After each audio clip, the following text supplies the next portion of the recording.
us free. In the name of Jesus. Amen. Okay. Um, Now imagine this. If anybody gets to hear that they have a sickness, they go to the doctor, and the doctor tells them that that sickness is incurable. What would that person do? Or what? Imagine, and what in this situation? What do people generally do? We get into panic, worry, Google search starts, and it goes on for days and days and days. What else? Fear comes in. Suicidal thoughts come in. Yes, we go to multiple doctors trying to find the best advice that we can get. What else? How do we treat the sickness itself? Do we treat it as if it does not belong in our body? Or sometimes we tend to accept it. We tend to accept it, right? Saying what? Why do we tend to accept it? Because sometimes we think that maybe God himself has sent this sickness, right? Maybe he has a plan behind this sickness. Maybe through that sickness, God wants to teach us something, isn't it? Sometimes we think that suffering is supposed to be a part of our life. Yeah, no? We think that through suffering, we can give glory to God. We can take that suffering and offer that suffering up for God's glory. Through that suffering, we want to praise God, isn't it? But is suffering supposed to be part of that? Part of our life? No. Now, my wife earlier spoke, and she told about this particular sickness that I was diagnosed with. This was in 2014. It was the year 2014, and that is the time that I had completed my graduation, and I was preparing to do my master's. Usually we complete graduation in the month of April or May. But in the month of November of 2014, soon after, like 4-5 months after I complete my graduation, suddenly I start falling sick. And by sick, I mean whenever I went to the washroom, while passing motions, I passed blood. And along with that blood, there was also very thick mucus. I couldn't figure out what it was causing that suddenly. So I went to the doctors, multiple doctors, like we just said, because I wanted to get the best advice. And eventually, after doing several tests, the doctor told me that the condition or my symptoms were being caused by this illness called ulcerative colitis. And the doctor also told me that this is an incurable sickness. There is no cure for it. It is going to be there with me for the rest of my life. The only way it can be controlled is through medicines and through a very strict diet. So the doctor told me all the foods that I could not eat, and that list was more than the foods that I could eat. So I couldn't eat anything spicy. I couldn't eat anything that had dairy products, no milk, no cheese, no meats, all different spices I had to avoid. And I accepted it. We just said sometimes when sickness comes, we accept it because of all the wrong beliefs. I accepted it. After all, I had gone to the doctor. He was a very qualified doctor, and he had done the diagnosis, done all the tests, and had given me a particular report, right? I had no reason to not believe that doctor. And I followed his advice. But imagine this diet. Imagine we are all Goans over here. We love meat. We love our garam masala. We love sorpatel. I tried the diet that was prescribed to me for a little time, and after that I couldn't stick to it.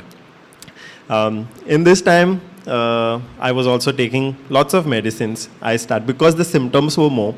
I was working at the time. I was scared to go to work because constantly I felt like I had to pass motion. That motion was there all the time. And even if I went to work, the washrooms were not great. Usually how it is in small offices, the washrooms were not great. So it was a very tricky situation to deal with. It reduced when the dose of the medicines was high. So I was on a very high dose of medicines until the symptoms came down. Then doctors reduced the dose of the medicines a bit. But I had to continue taking the medicines. Now this was in 2014. I was planning to do my masters and I wanted to go outside of Goa to do my masters. I had to put those plans on hold because it changed my life, right? It changed my diet. It changed how I approached day-to-day activities. So I had to hold my plans to go outside for studies because I did not know how the situation would be once I went outside. The food outside Goa is definitely different. If I went to do masters, then the stress of the studies would probably be a little more. And with this sickness, you cannot take any amount of stress. Any amount of stress, it just increases the symptoms, right? And this is what the doctor had told me. They had even told me, you consider settling down in Goa, take a light job, or avoid working for somebody else. Because when you work for somebody else, you tend to get a little more stress because you have deadlines and you have more responsibilities. You're reporting to somebody else. They had even advised me, you try to do something on your own over here. Start a small business maybe in Goa itself where you are taking care of it. But then, even in that, there is stress, right? Running a business also is a stressful job. So, I wasn't understanding what I should be doing. How do I really change my lifestyle so that there is no stress? I go through the day with that restricted diet, and it wasn't working out. But the medicines were going on, and the medicines were keeping the symptoms in control. As long as I was taking the medicines, the symptoms were under control. There were no symptoms. As soon as I stopped taking the medicines, even if I missed for one day, the next day I would see the symptoms. There would be bleeding. One time I missed taking medicines and I lost a patch of hair. Like, I just lost it. Sometimes you have a fall and then you get that scar. I lost my hair overnight, not the whole hair, but just a patch. I lost it overnight and the skin felt like it was a scar. On a scar, hair does not grow back, right? The skin becomes very smooth. It felt like that. And it was very confusing because it happened suddenly. But the medicines were going on, like I said, I couldn't go without medicines, right? So the symptoms came down. The next year came. This started in 2014. We reached 2015. And I'm like, okay, let me try to do my master's once again. I answered the entrance exams. I applied to different colleges, thinking, now the medicines are there. Let me give it a try. I will manage it. Somehow, I will figure a way to deal with this. I have to do my masters. I cannot give that up. So, I answered entrance exams. I applied to colleges. I started giving interviews. I even went outside of Goa to give interviews. Now, in all of this, I was hoping to get either get into a college or get a job. I cannot sit at home, right, doing nothing. Either I have to be studying or I need to be working. So I was trying both. Now, in this period, it so happened that I got a job before I got admission into a college. So I accepted that job, and that job again was outside of Goa. So I moved outside of Goa. And I remember I packed my bags, but in that bag, I had a tiny bag full of medicines because I couldn't live, right? And I didn't know in the new city where the pharmacy would be, how close the pharmacy would be, if they would have those medicines. So when I traveled for the first time, I carried a pouch, a bag full of medicines. And every time I would make a trip to Goa, I would carry another bag full of medicines. This was the routine. I worked outside of Goa for 3 years. And throughout those 3 years, this was the routine. Take medicines, while coming back, take more medicines.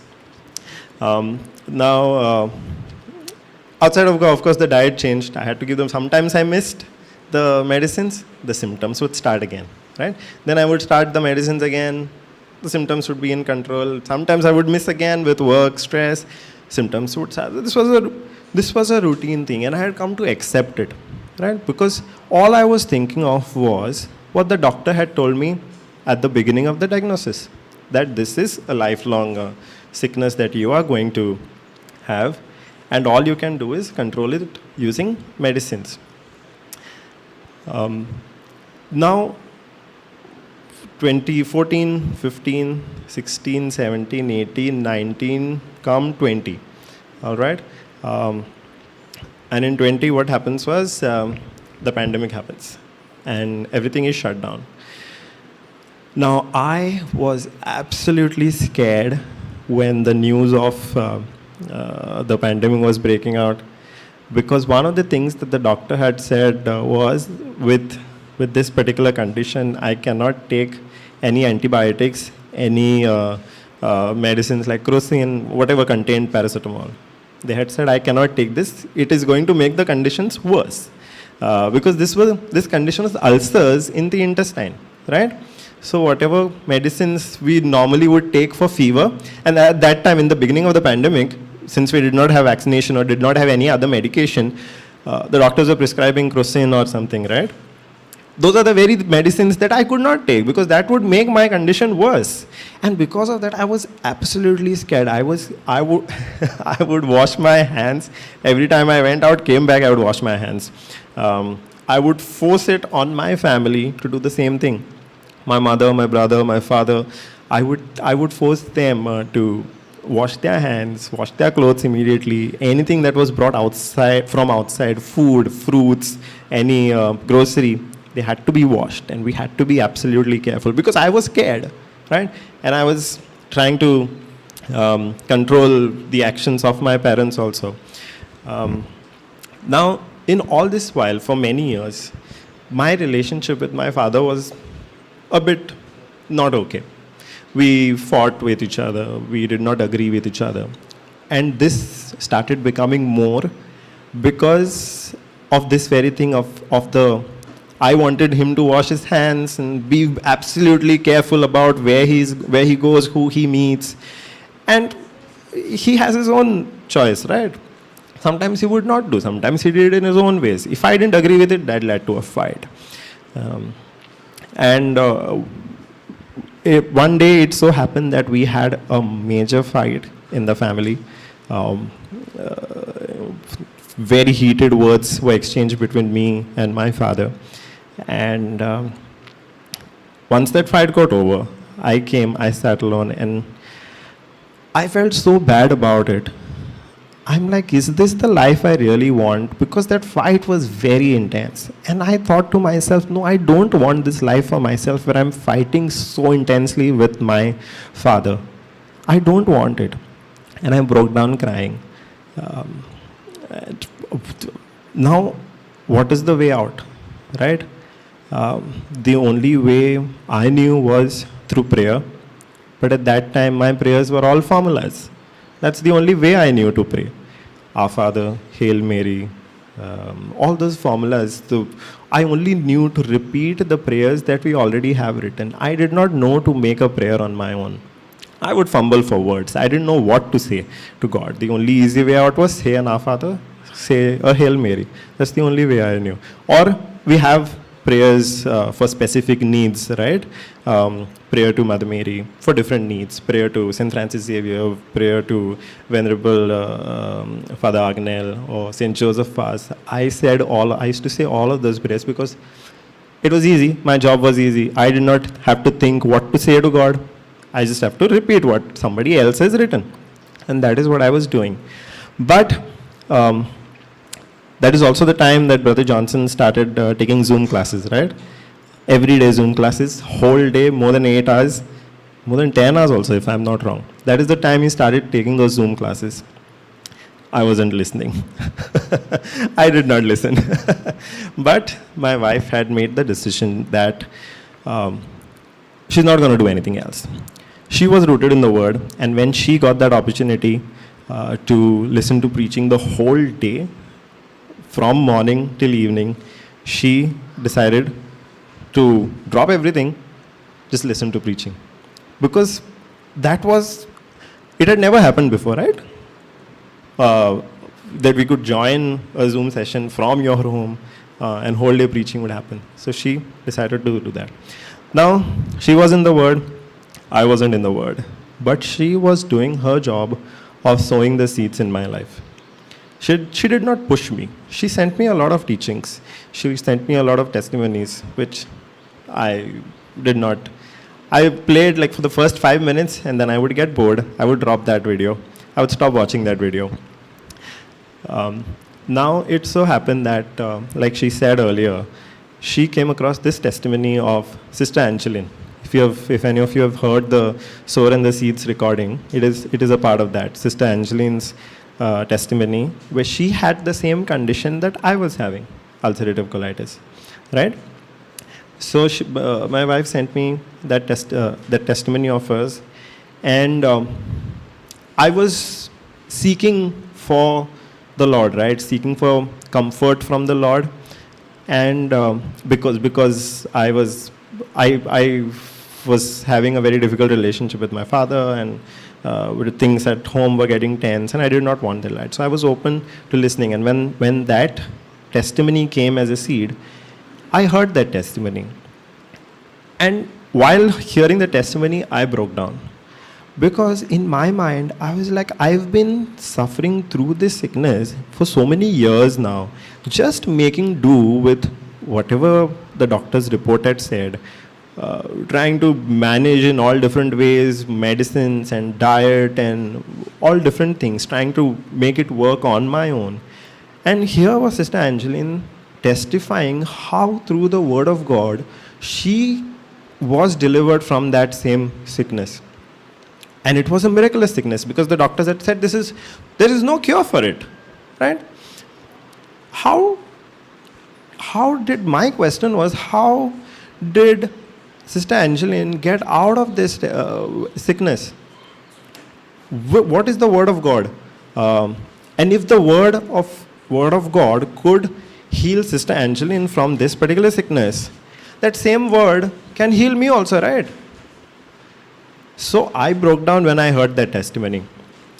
And start to finish, I heard that testimony repeatedly, and I learned as much as I could from that testimony, so that I could apply those scriptures, those principles of faith to myself. I learned 1 Peter 2:24 repeatedly today in all the testimonies that we have heard. We have come across 1 Peter 2:24, right? I held on to that because that was a revelation. I have never imagined that the healing that we are supposed to receive, it has already happened on the cross. That was never my understanding. My understanding was ask God and He will give it to you, if it is His will. If God's will is for you to have healing, then you will receive it. When? That also God will decide. That was my understanding. But this verse, which says, 1 Peter 2:24, which says, the last few words says, by whose stripes you were healed. I'm like, what does that even mean? You were healed, right? I took that testimony, I took this word, and I started listening more and more and more to the preachings that were happening. At the same time, my wife also knew the power of tongues.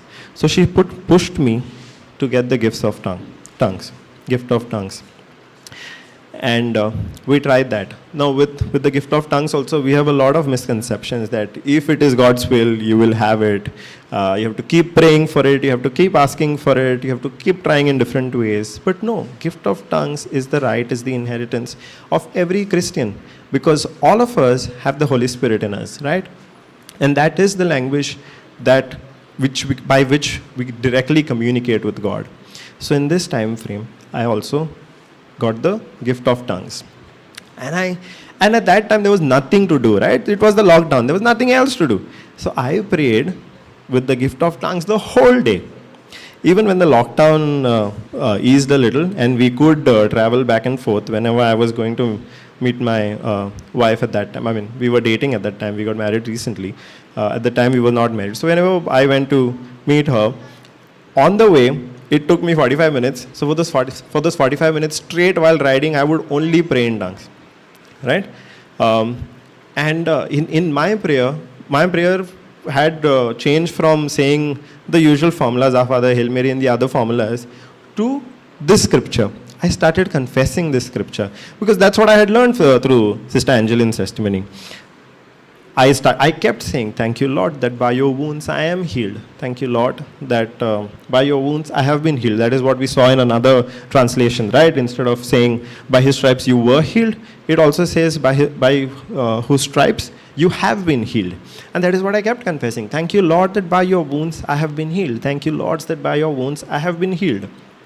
Now, earlier in the day, brother asked us this question. Brother or your wife, I think. What is believe? An action corresponding to the message. Now, what was my message? 1 Peter 2:24, which said, by whose stripes you were healed. So I thought, if that is my message, then what should my action be? If I'm really believing that message, what should my action be? Absolutely. I decided to stop the medicines. Now, I don't advise everybody to stop medicines because even doctors work through the wisdom of God, right? And through that wisdom that doctors work with, we get our healing. But my action of faith, my action of believing was that I stopped the medicines because I was like, if I'm believing that I'm already healed, I don't need to take medicines. So I stopped taking the medicines. And the symptoms did not come back. The symptoms absolutely did not come back. Praise the Lord. Praise the Lord. The symptoms except once, after like 6 months. I'll get to that. Before I get to that, let me continue. The symptoms did not come back. Now, when I was taking all these actions, I was praying in tongues, I was confessing the scripture, I was listening to more and more of preaching. It was only between me and my wife. Only she knew. I had not even told her that I had stopped taking the medicines. I had told her after a while. Because in my mind, I didn't want any hurdle in my faith. I was believing for a healing, and I was taking any actions. I was taking an action for that healing, believing. But that is my faith, right? Sometimes other people don't understand it because they might not have the same teaching.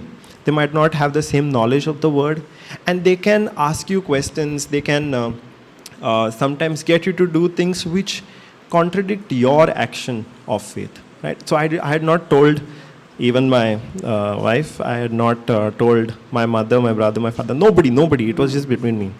And when I actually saw that the symptoms had completely gone, that's when I opened up first to my wife, and I told her that this is what has happened. I heard the testimony. I learned so and so truth about healing. I confessed. I got the gift of tongues. I continued to pray in the gift of tongues. I built my knowledge on the word because several other sessions had happened, Zoom sessions with Brother Johnson. I got to know, I got the teaching of the divine exchange and what Jesus has taken and nailed on the cross, and what we have received in exchange. I got that understanding. Slowly, I told my mother, before telling my mother, I made sure I shared the word with her. I made sure I shared the teachings with her because I wanted her to come in faith before I told her that I've stopped taking medicines and I'm healed. Because again, if she is not in the word, she can come up with one question is enough to put a doubt in my mind. And I did not want that. So I was very careful to do that. So I shared teachings with her, and thank God and all praise be to God that she started listening, and even today she listens day and night. Uh, Praise God, absolutely. So that she has the backing of the word now. My wife is in the word. I'm in the word. There is hardly any chance for me to go back on any hurdle to come to my faith. But the devil is a very cunning fellow, right? After about 6 months, I've stopped taking medicines. I've not gone back to taking medicines. After about 6 months, one random day, I start seeing blood when I went to the washroom. And what could the immediate reaction be? I'm not healed. If I'm healed, this can't happen. But in those 6 months, I had continued listening to the teachings day and night. And I had enough understanding to rebuke and reject that sign which came after 6 months, which was meant to put a doubt in my mind that this healing had not taken place. So when after 6 months that symptom showed up for a brief time, I said I rebuke it, I reject it, I am healed, and this is not a sign that the healing has not taken place. I am healed. Even if there's blood, I don't know for what reason it is. It has to stop, because I am completely healed in the name of Jesus by his wounds. So I kept confessing at that time also. Now this was in 2020. This is to the 2023. It's been 3 years. I have not taken medicines. I have not restricted the diet. I eat dairy products. I eat spicy food. I eat extra spicy food also sometimes. And there have been no symptoms. There have been no symptoms whatsoever since then. Now, what has this teaching taught me? First of all, that healing is the will of God for our life. We are not supposed to suffer through sickness for the glory of God. We are not supposed to say, God, only if it is your will. Yes, it is God's will for our life. Because if it wasn't so, then Jesus wouldn't have gone healing people, right? If it was God's will, and if God's will for humans to have sickness, and if Jesus is going on healing people, then they are not in agreement, right? That would be like God is giving sickness to one person, and Jesus is going and healing that sickness. That means God and Jesus are not together on this, which cannot be. It's impossible. Healing is definitely not. Healing is God's will for each and every one of us. Now, does every sickness get healed? Or some sicknesses, no. Every sickness gets healed. How do we know that? How do we know that? Maybe some sicknesses don't get healed. Jesus paid the price on the cross for every sickness? Maybe not. How do we know? Sorry? Divine exchange which is done. And that divine exchange is complete, right? There are no loopholes in it. There are no terms and conditions to it, right? It is complete. It is complete salvation. It is a complete package that is given to us. And that I learned through Psalm 103. Brother, can we have Psalm 103, please?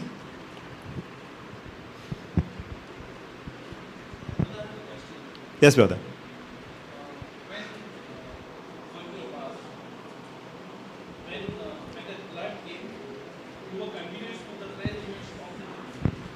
I was continuous in the prayers. The praying in tongues was happening, the confessions were happening.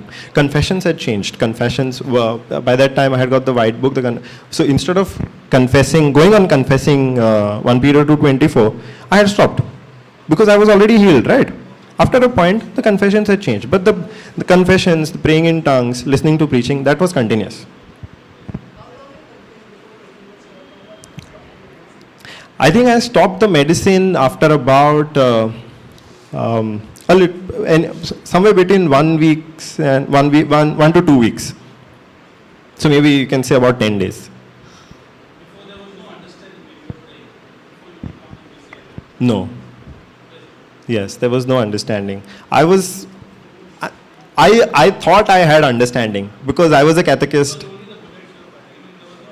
There was no understanding. Yes, yes. I was a catechist. I was involved in everything. I was a catechist. I played in the choir. I was the youth president. I was very involved in the church. I went for regular novenas to Old Goa, to Pilar. That was my life. So you can say I was a very good Catholic by that. But I had no understanding of the word. We have Psalm 103. Brother, scroll down please to verse 3.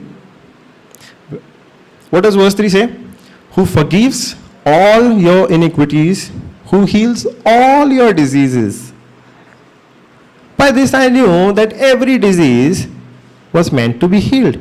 And that is what Jesus had achieved for us through his death on the cross. That was the divine exchange. Not some diseases, not a part of the disease, but all diseases. I held on to that word. And how did God heal? How did God heal all these diseases?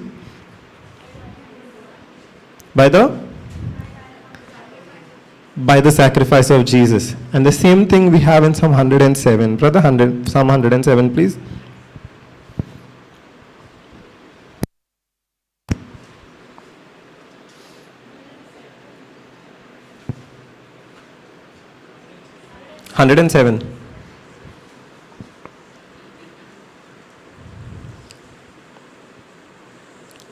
Verse 20.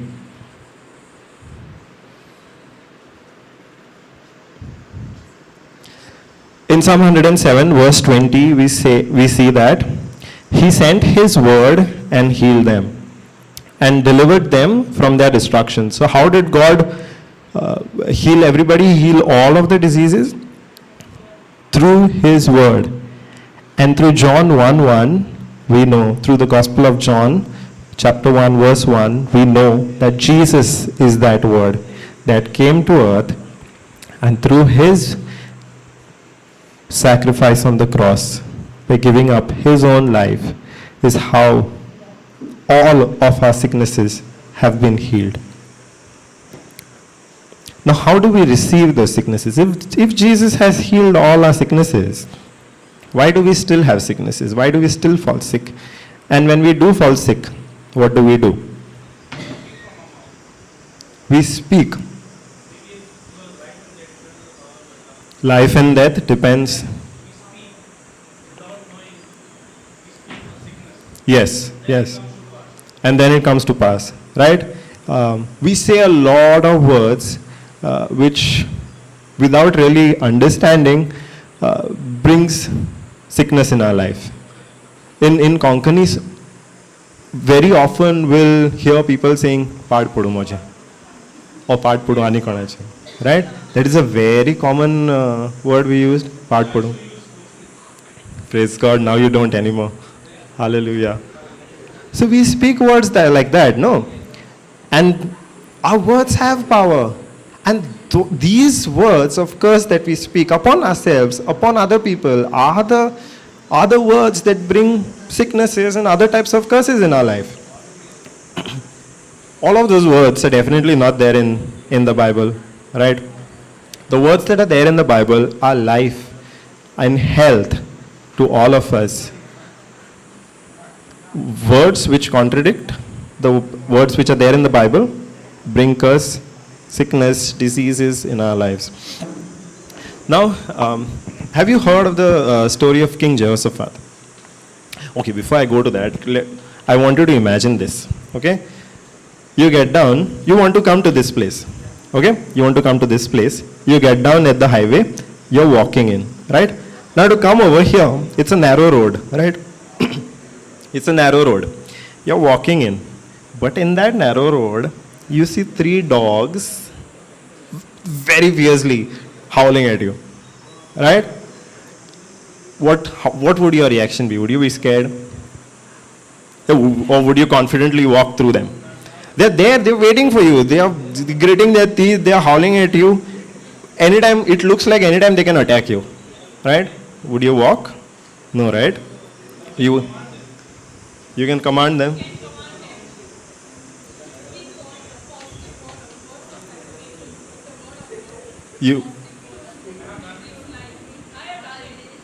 with right, right. Now that is if you have the understanding of the word of God, right? If you don't have the understanding, then definitely you're going to get scared. Probably you're going to,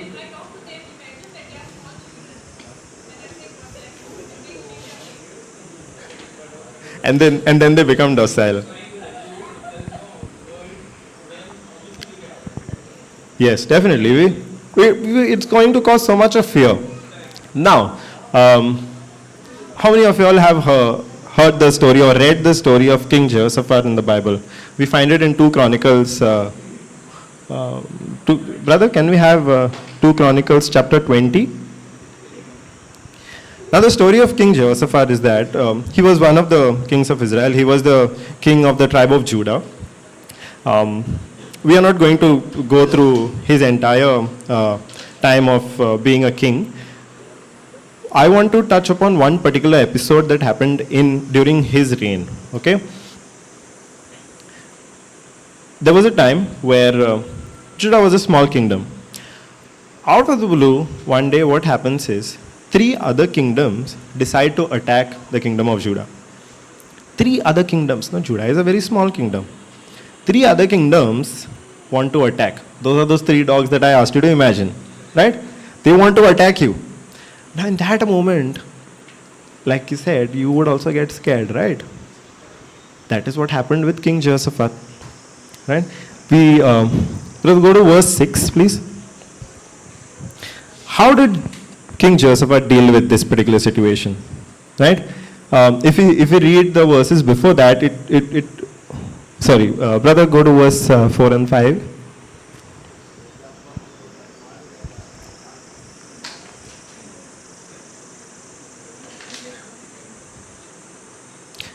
Verse 3. Yeah. As would be natural, King Jehoshaphat feared. Right? Now, if we read 2 Chronicles, the rest of the chapters, we do understand that King Jehoshaphat was pleasing to God. He had God's favor.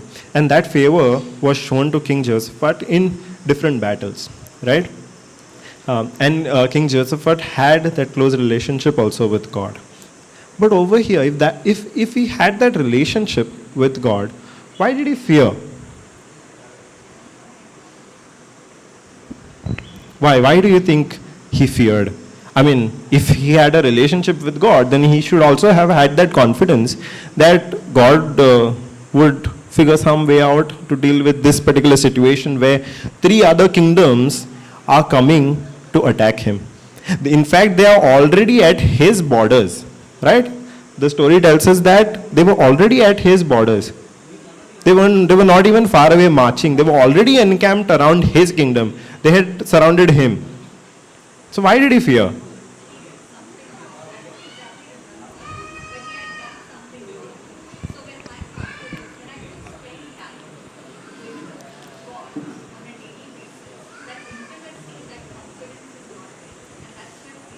That's when fear comes. So, King Jehoshaphat, like I said, had that relationship with God, and he enjoyed God's favor.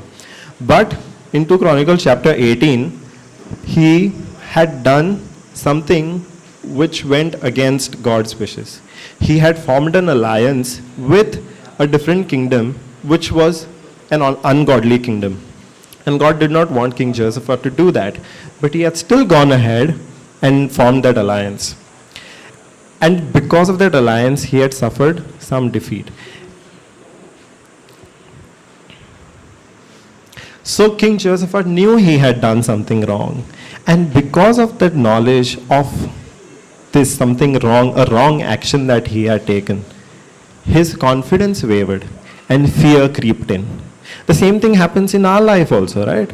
We might have a very good relationship with God, but sometimes we do fall. Sometimes we do make a mistake. But the devil uses that mistake to condemn us, isn't it? He will try to make us remember that mistake that we did. It could be months ago.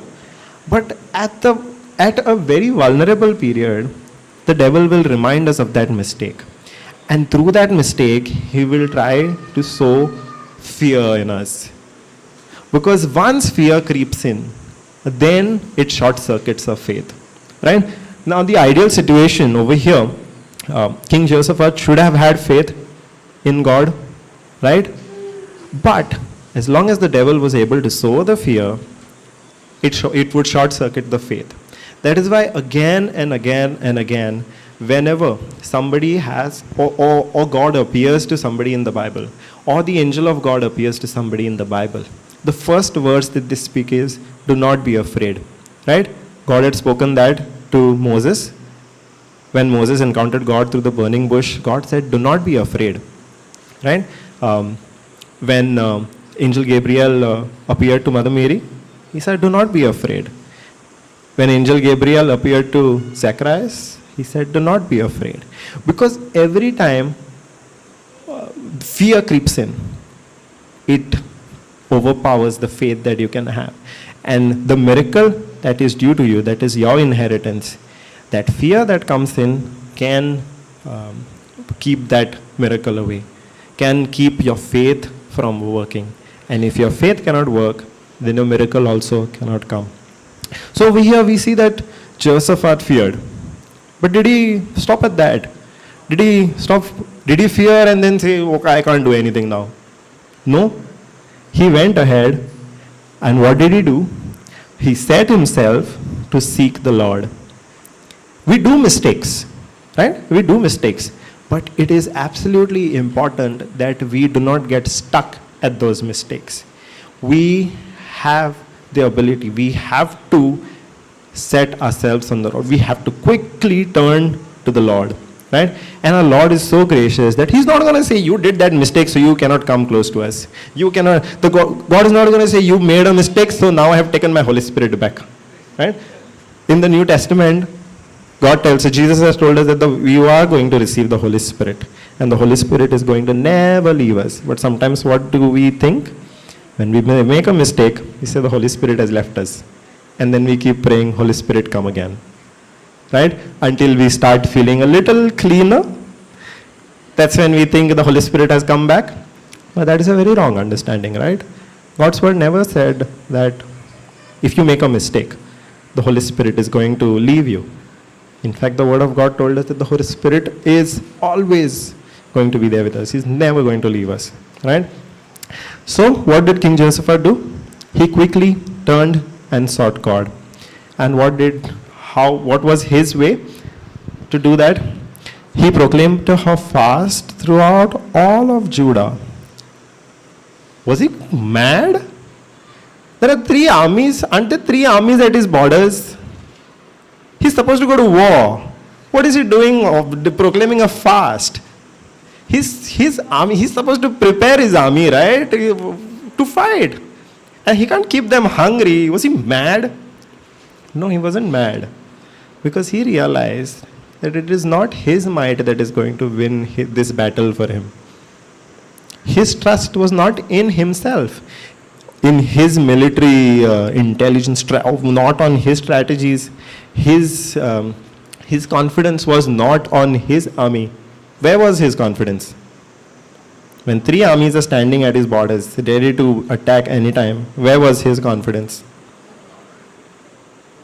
When 3 dogs are waiting, blocking your way, where should our confidence be? On God. How? We'll get to that. How our confidence should be on God? We'll get to that. So he proclaimed a fast throughout all of Judah. Brother, go to verse 4, please.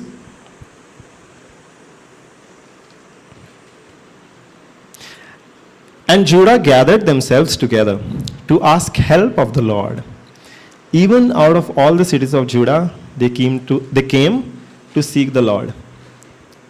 Now it's one thing for a king to proclaim a fast and say, let's come pray. Let's not prepare for battle. Come together, let's pray. It's one thing to come from a king. And the people would have to obey the king, right? But over here, all of the people themselves together gathered.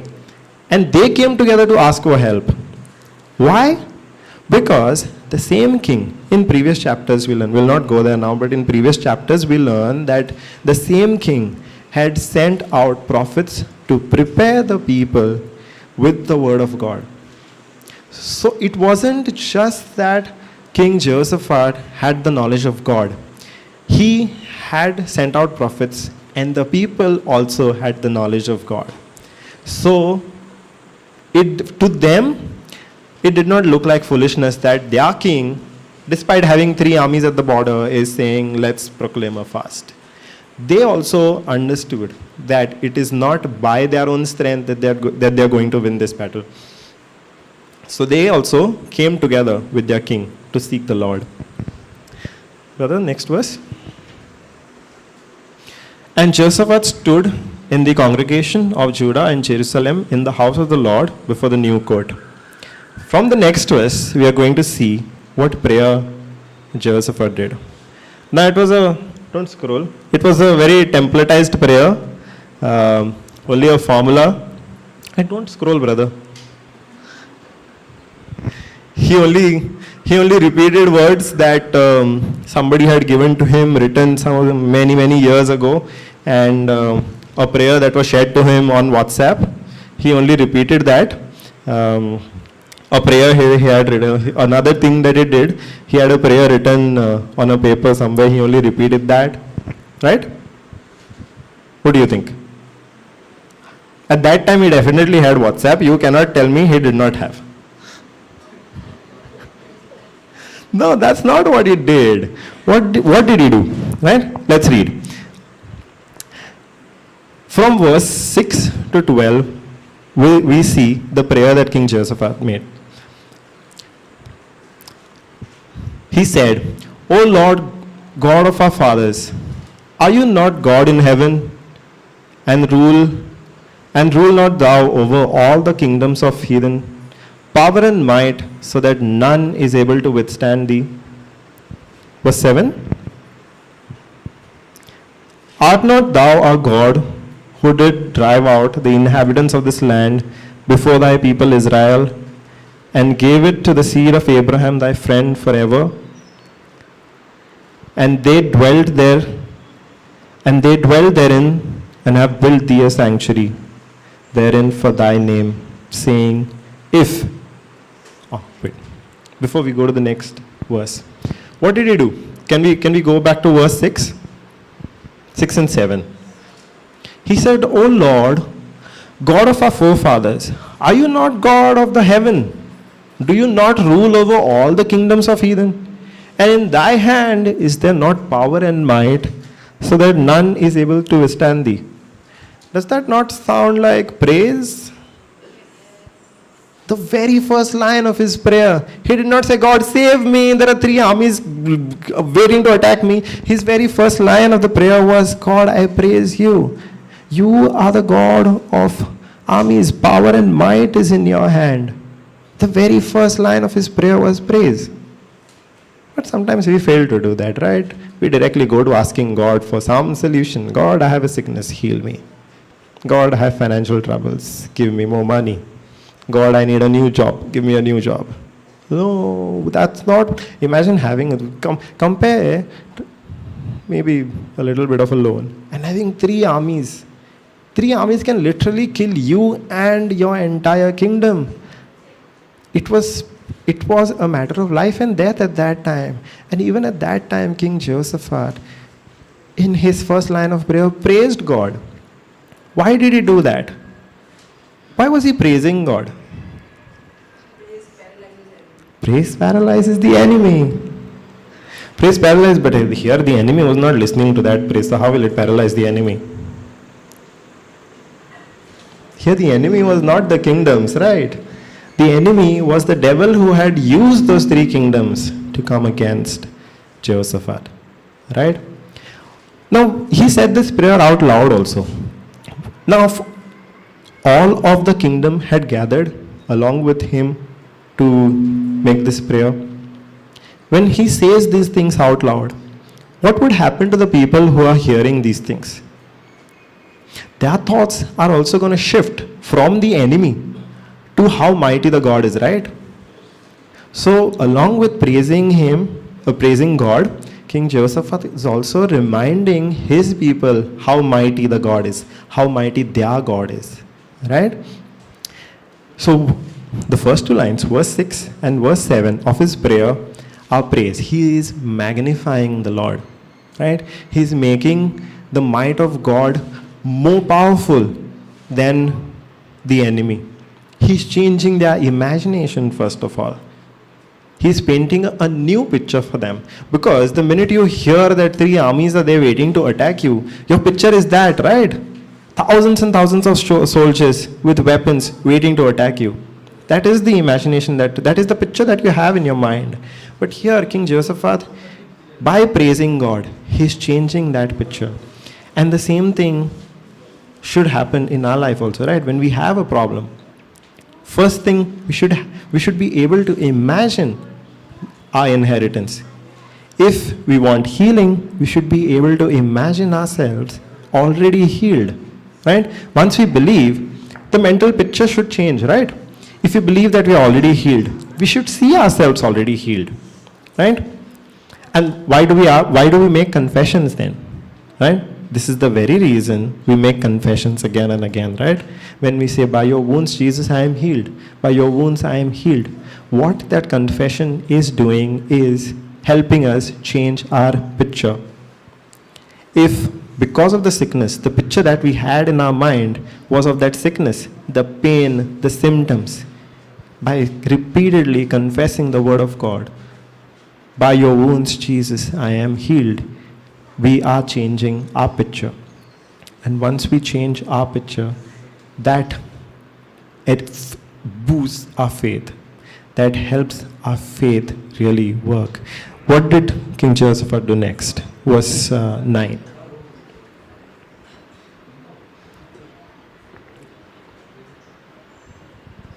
If when evil comes upon us, as the sword, judgment or pestilence or famine, we stand before this house and in your presence, for your name is in this house, and cry unto you in our affliction, then you will hear and help. Is it? Does not this sound like a promise? Does it? Why would he say you will hear? Because at some point in his relationship with God, through God's prophets, God would have promised his protection to his people, right? After all, Judah was one of the tribes of Israel, isn't it? And Israel was the chosen people of God. Had not God promised his protection on the people of Israel? Right? He had done, right? Now, if God had promised his protection on Israel, Jehoshaphat is reminding God of that promise. He's speaking the same promise that God had made. Here he's saying, when we are in trouble, we will call out to you. And you have said, you will hear us. He's speaking the same promise of God that God had made. And the same thing we do also do. We speak the promises of God, right? If we are in any trouble, what do? We confess. What are the confessions? Promises of God for that particular situation. It could be healing, it could be financial trouble, it could be job, it could be marital problems, it could be problems in the family. Anything that we want, we take a promise of God and we confess that. And we keep confessing that. We keep confessing that. And that is what we see King Jehoshaphat also doing. First, he praised God. He magnified God. He reminded all his people how mighty God is. And then he goes on to hold on to a promise of God. Verse 10, brother. And now behold, the children of Ammon and Moab and Mount Seir, whom thou wouldest not let Israel invade, when they came out of the land of Egypt, but they turned from them and destroyed them not. Verse 11. Behold, I say, how they reward us, to come to cast us out of thy possession, which thou hast given us to inherit. Now over here, after magnifying God, after reminding God of his promise, after holding on to that promise, that is when he actually speaks of his problems. Before that, he did not speak about his problem, right? He first praised God. He magnified God, how mighty God is, how powerful God is, how just God is. And then, after reflecting on the promise that God had made to Israel for protection, only after that, he talks about his problem, saying, these are the people that once you had not let us destroy them at one point. Now those are the same people that are coming against us. And there is a very beautiful line over here. To come to cast us out of thy possession, which thou hast given us to inherit. You're understanding what Jehoshaphat is saying? He's telling God, God, you have given us this land as an inheritance for us. And these people are coming to drive us out of that inheritance. What is our inheritance? Total, complete salvation, right? And today what the devil is trying to do?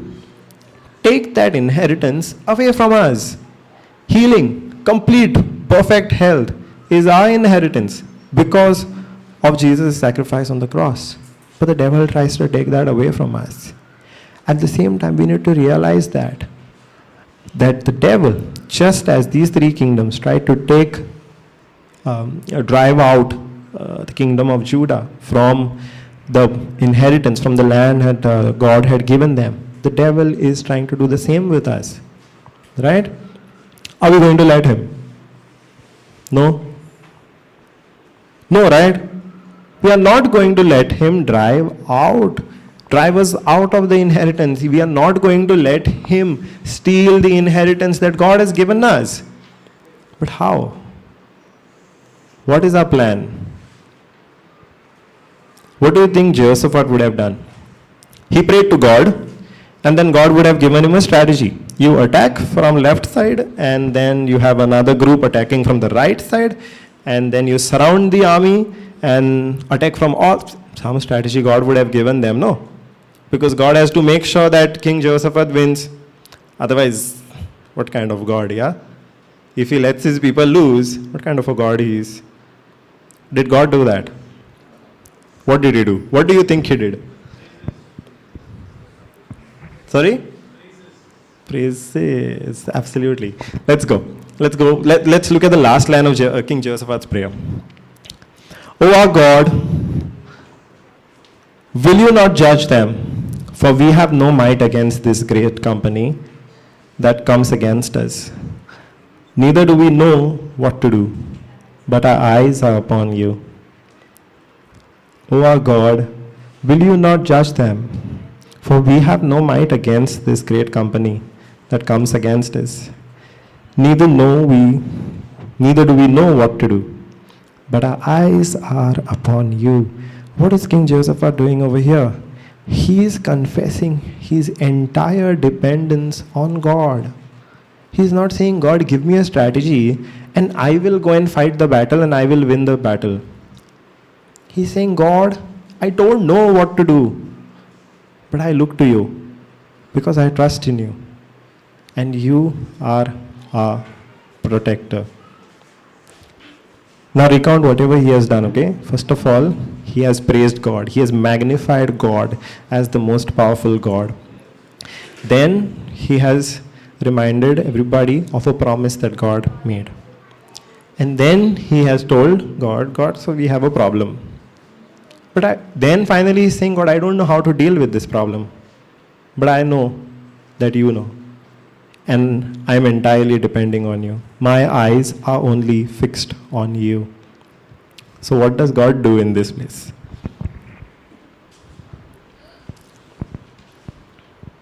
And all Judah stood before the Lord with the little ones, their wives and their children. Next verse. Then upon Jehaziel, the son of Zechariah, the son of Benaiah, the son of Jael, the son of Mattaniah, a Levite of the sons of Asaph, came the Spirit of the Lord in the midst of the congregation. So Jehaziel was a prophet of the Lord, and he was also present in this particular gathering that Jehoshaphat had called. When they all were praying, the prophet of God was also there. And on that prophet came the Spirit of the Lord. And what did the Spirit say? And he said, "Hearken you all Judah, and you inhabitants of Jerusalem, and you King Jehoshaphat. Thus says the Lord, unto you, be not afraid." Ooh. What is the first thing that the Spirit of God said to King Jehoshaphat and his kingdom? What? I can't hear. Everybody. Be not afraid. Why? Because if the people feared, their faith wouldn't work. They had come together in faith, right? Yeah? If those people did not have faith, they are not going to say, "Baba, we are going to fast and now we are going to come to pray and God, you show us the way." Only if they had faith, they would have done that. But if they had feared, if any fear had come, it would have short-circuited their faith. And if the faith is short-circuited, then God cannot work on their behalf, right? Only through faith can God work on our behalf. So what does the Holy Spirit say? Be not afraid, nor dismayed by reason of this great multitude. For the battle is not yours, but God's. Hallelujah. Praise be to God.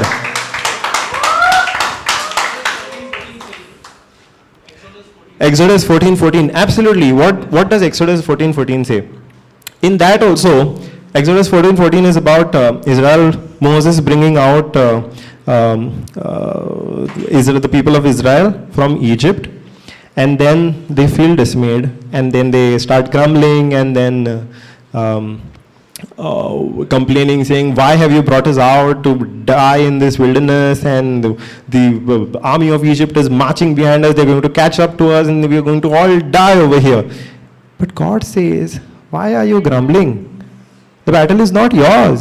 The battle is mine." And the same thing we saw when the people of Israel came out of Egypt, right? They did not have to do anything. All they had to do was march. God protected them. He went in front of them. He stood behind them. The mighty army of Egypt, with all their chariots, with all their soldiers, with all their weapons, were not able to touch a single Israelite. How was that possible? Did the Israelites come out of Egypt with weapons? No, right? Not even in their dreams could they have been able to fight the army of Egypt. They were able to escape from Egypt only because God fought the battle for them. Hallelujah. Hallelujah. Do we let God fight our battles for us? Or we fight our battles? I was trying to do that, right? When I came to know of the sickness, I fought the battle in my own way. Went to different doctors, got second opinions, third opinions, tried different diets, tried many different exercises I couldn't do. But I tried to fight the battle on my own. Whose battle was it supposed to be? God's, right? Why? Why is it God's battle? Why is it God's battle? It is God's battle because what we are trying to defend, we have not earned it for ourselves. It is God who himself has given that thing to us. Who had given Judah the land? God. So if God has given them the land, it is God's battle to make sure that Judah keeps that land. If God has given us perfect health, we make mistakes because of which armies can come against us. But through His word, we can still win the battle. What is our part in that battle? If the battle is God's, what is our part? Not to be afraid? Yes. Be still, surrender. What do you mean surrender? Like Jehoshaphat, would he have to go and raise a white flag? How then? Cast his problems to God, which he did already. Trusting, follow the instructions. Depending on God. Yes, he's doing that, no? He said, God, I don't know what to do, but my eyes are fixed on you. He's depending on God that way. Waiting on God. Give thanks to the God, correct. That also he has done. He has praised God right in the beginning. Our role, okay, let's go ahead. I'll come to our role. 1 second, huh? Wait. Go to the previous verse. Thus says the Lord unto you, be not afraid, nor dismayed by reason of this great multitude. For the battle is not yours, but God's. Next verse. Tomorrow go you down against them. Behold, they come up by the cliff of Ziz, and you shall find them at the end of the brook, before the wilderness of Jeruel. What is God doing over here? He's telling them to go out and stand against that army. What? They are fasting. How are they going to fight? But did God say, go and fight? What did God say? He said, stand against them. And then the very next verse, he says, you shall not need to fight in this battle. Set yourselves, stand you still, and see the salvation of the Lord with you, O Judah and Jerusalem. Once again, fear not. I'll come to that. Let's read this. First he says, go you and stand against them. And then he tells them, you shall not need to fight in this battle. Set yourselves, stand you still, and see the salvation of the Lord. Okay? So what is he saying? Don't fight. You follow my instructions. I will fight the battle for you. Then if God is fighting the battle, why is he asking them to go and stand against them? They could just be in their kingdom, no? Correct? Why do they need to go out? Now imagine you are in the same position. You are in place of King Jehoshaphat. If God is fighting your battle, wouldn't you want to stay in your kingdom? Why do you need to go out?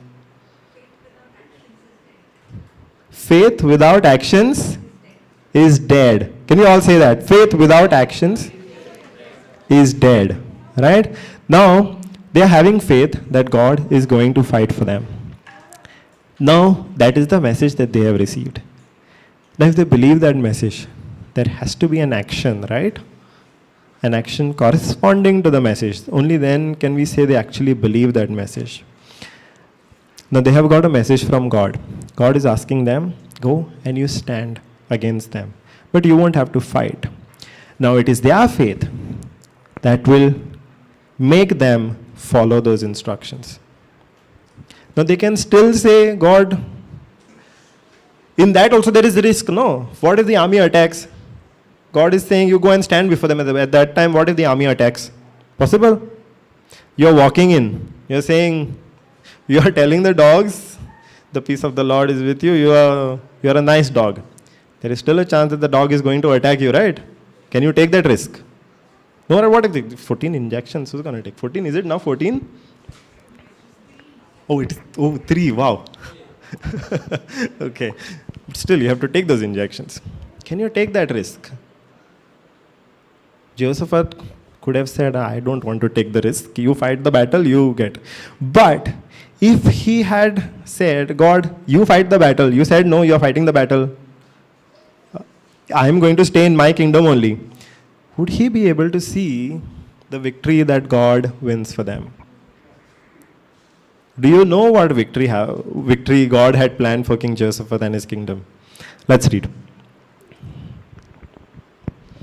And Jehoshaphat bowed his head and his face to the ground And all Judah and the inhabitants of Jerusalem fell before the Lord, worshipping the Lord. They got a message from the Lord that it is not their battle, it is his battle. And that they don't have to fight, that he will fight for them. And when they got that message, what did they do next? They fell down on their face and worshipped God. Verse 19. And the Levites of the children of the Kohathites and the children of Korhites stood up to praise the Lord God of Israel with a loud voice on high. Wow. They're getting a message from God, and it's like they're absolutely careless now. Because they're falling down on their face, they're worshipping their God, and they're singing praises to him. He's told them, Baba, go out and stand against the army. Don't they have to prepare? They're not even preparing, they're continuing worshipping and praising God. What does that mean? They are still relying on God to fight this battle for them. They still have that picture that it is not them, it is not their own strength that will win them that battle. It is God who will win it for them. That picture is still there in their mind. They are holding on to it. They are not letting it change their imagination. Right? So they are continuing worshipping and praising God. What do they do next? And they rose early in the morning and went forth into the wilderness of Tekoa. And as they went forth, Jehoshaphat stood and said, Hear me, O Judah, and you inhabitants of Jerusalem. Believe in the Lord your God, so shall you be established. Believe his prophets, so shall you prosper. Here we see that King Jehoshaphat is again reminding his people to believe in the word of God that they have heard, to not be afraid, right? He's telling them, believe, continue to believe in the word of the God, of the Lord. So you shall be established. Believe whatever his prophets had said. What did the prophet say? He spoke on behalf of God, right? Holy Spirit told them that it is not their battle. They won't have to fight. Next verse. And when he had consulted with the people, he appointed singers unto the Lord, and that should praise the beauty of holiness, as they went out before the army, and to say, Praise the Lord, for his mercy endures forever. Isn't that a beautiful verse? God's mercy endures forever. Over here, what did he do? Now he's marching out to the battlefield. Now, would you not put your best soldiers in front? What would you do? What would you do in a normal situation? You would put your strongest defense, strongest soldiers right in front, right? Yeah? What is he doing over here? He's putting singers in front. And what are the singers doing? They're singing praises to God. Look at how much he is relying. Look at how much King Jehoshaphat is relying on God over here. He's put singers right in front, and they're singing praises, and now they are marching ahead. What do they do next? And when they began to sing and to praise, the Lord set ambushments against the children of Ammon, Moab, and Mount Seir, which were come against Judah, and they were smitten. Some time ago, what had we said? Why was he praising? What does praise do? Praise paralyzes the enemy. Right? Now what it did over here? As they began to sing and to praise, the Lord set ambushments. What is an ambush? Confusion? Ambushments.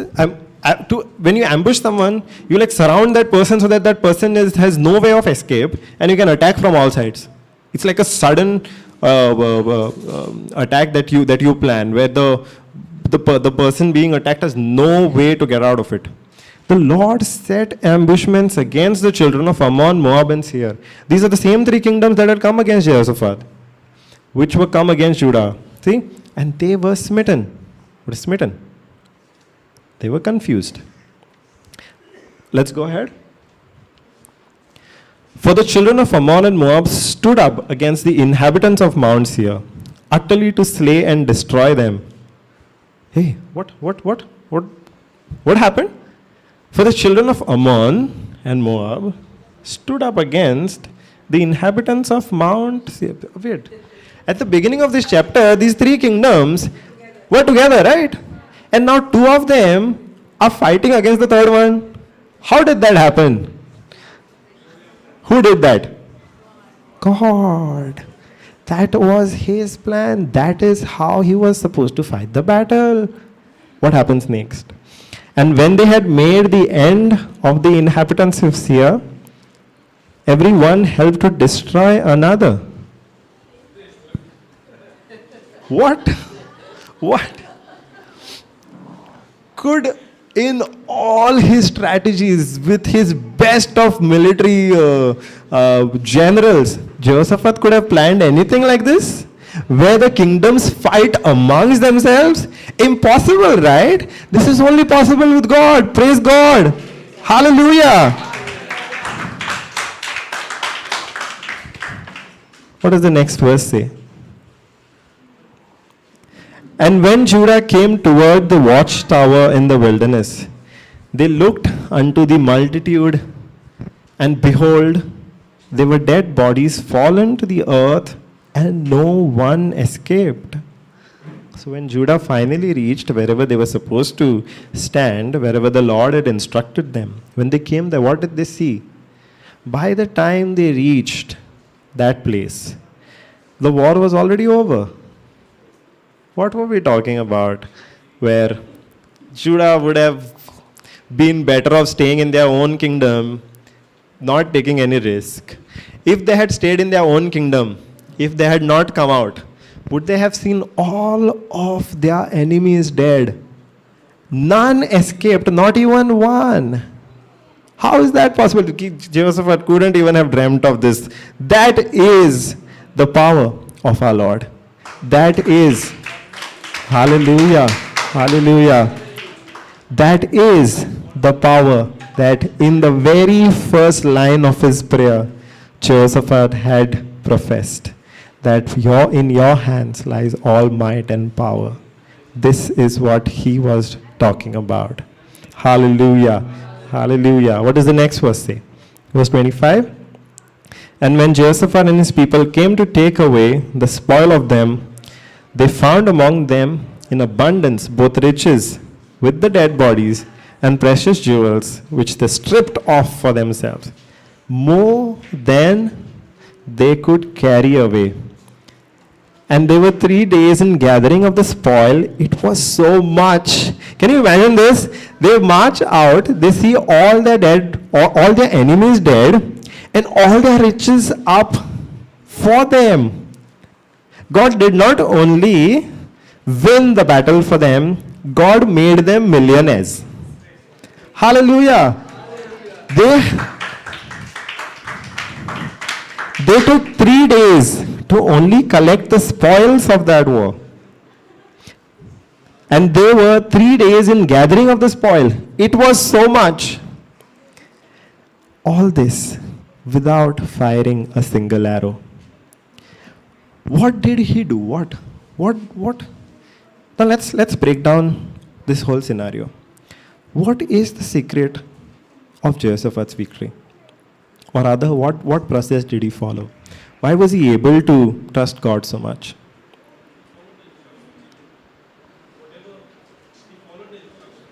He followed the instructions. That was the action of faith that he took, right? He followed the instructions that God gave. But how did he have that confidence? That even this time that God will be able to deliver. How did he have that confidence? Because he remembered how God had protected them beforehand. He remembered the promise of God. Right? Now when we also go through battles, right? Can we just believe anything we want, say anything we want, and it will work? No, right? Those 3 dogs that are on your way, can you just speak to them and they will obey? What gives you the authority to speak to them? God's word. It is God's word that gives you the ability, the authority to speak to those dogs. No. Otherwise, you don't have the authority. Why will anybody obey you? It is only because God has given us the dominion over all the creatures of this world. Hallelujah. It is because of that word that you are able to speak to those dogs that are coming against you. Now, those dogs could be anything, sickness, any problem. It could be a sickness. It could be financial trouble. It could be trouble in your marriages. It could be you lost your job. It could be you are praying for a family member. You have to stand on the word of God, just like Jehoshaphat did. You have to stand. You have to take a promise. Otherwise, you have nothing to stand on. If you don't have the word of God, which is the promise of God, we don't have anything to stand on. Nothing is going to work except by standing on the word of God. Hallelujah. Hallelujah. Hallelujah. Can you think of other instances in the Bible that this has happened, where somebody has stood firm on the word of God and been able to get mighty results? Joseph? Which Joseph? The first one, second one?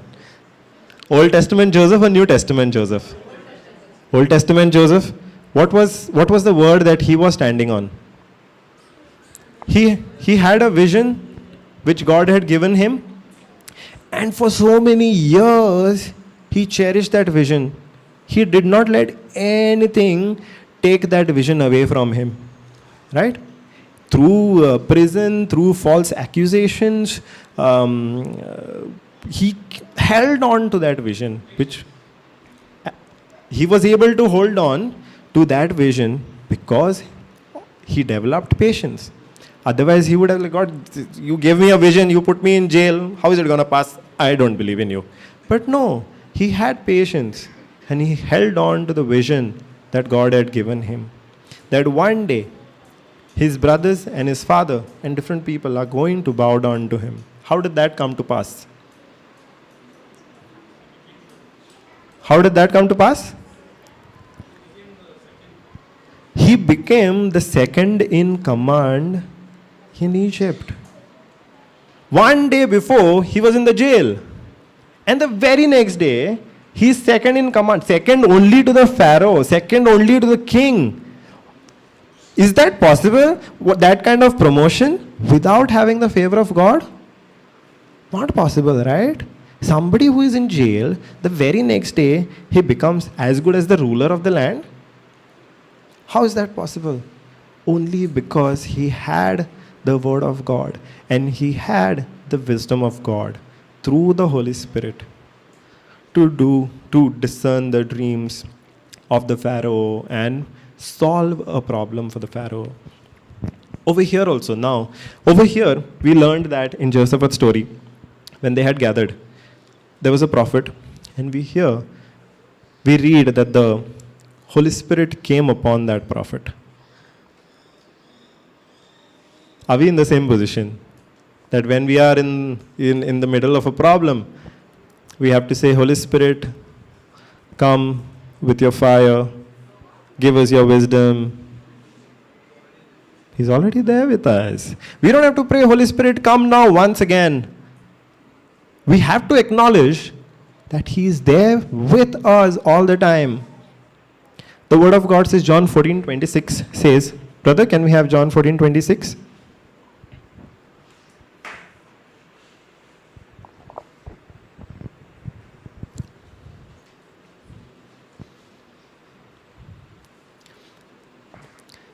But the Comforter, which is the Holy Ghost, whom the Father will send in my name, He shall teach you all things, and bring all things to your remembrance, whatsoever I have said unto you.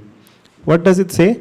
He will teach you all things, and bring all things to your remembrance, whatsoever I have said unto you.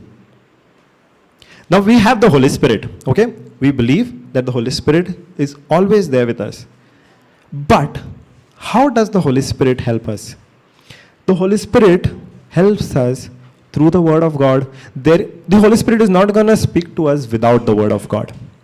Right? He's not going to tell us anything which is outside of the Word. Over here it says He teaches us all things, and He will, in a different translation, brother, put AMP.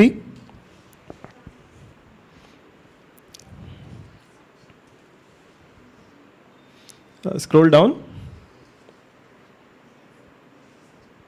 He will teach you all things, and He will help you remember everything that I have told you. Now here it says He will help us remember everything that Jesus has told us. How do we have Jesus' word? Through the Bible, right? Now if we don't have the knowledge of it first, can the Holy Spirit help us remember it? Remember comes later on, right? First we should have it in our mind. Only when the situation demands it will the Holy Spirit remind us of a particular scripture.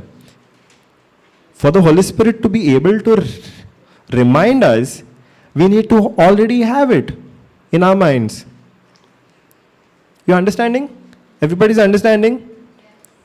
Only when we have the Word of God with us, within us, will the Holy Spirit be able to remind us of that Word.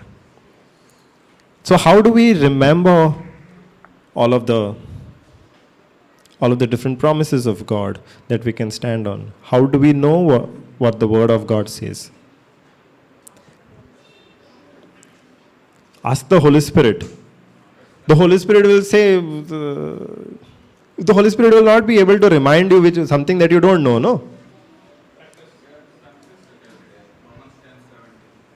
Romans 10:17. But to confess, you need to be able to study the Word of God. First, you have to study the Word of God. Now, how do we study the Word of God? Through preaching, through reading the Bible. That is where the Holy Spirit, in that also the Holy Spirit helps us. In that also the Holy Spirit teaches us. If we go to study, we can ask the Holy Spirit for wisdom, and He will give it to us, right? He Himself will teach us. He is not saying, first you study on your own, and then I will come and remind you. No, He will first help, He will first teach us. And then later on, He Himself will help us remember. That is how we keep studying the Word of God. Now, if we are in a different situation, let's take the same situation of the dogs. If you don't know in the very first place that you have been given the dominion, will you be able to speak to those dogs? You need to know first that you have the dominion, right? For that, you should have studied the Word. And that is why we have gathered over here. And it's not going to end over here. The Word of God, studying the Word of God, is an everyday endeavor, right? We have to do it every day. Continuous. Consistently. Because what will happen if we don't do? What will happen if we don't continue learning the Word of God? The stranger will come and rob it from you. Have any of y'all faced a situation where you have continuously listened to preaching, you have done confessions every day, but some days you got busy, some function is there in the family, or you have gone out somewhere. Slowly you have gone away from the study of the Word, you have forgotten, you did not get time to do confessions. And then suddenly you see that you're getting back to what you were doing earlier.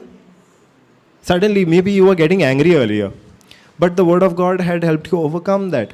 But then suddenly you get away and then you start getting angry at your children and your husband and your family. Has that happened? Yeah, right? It happens. Because the devil, the scripture tells us that the devil is like a roaring lion, waiting for an opportunity to devour whoever he can. He cannot devour everyone, right? But if we give him that opening, if we open the gate even slightly, that is the time he can come in and attack us. And that is why we need to be so firm on the word of God. Stand on the word of God. Just like King Jehoshaphat did. To the point where he marched out to the battle. Doing what? Sharpening his swords. What did he do? He marched out to battle praising God. Why was he praising God?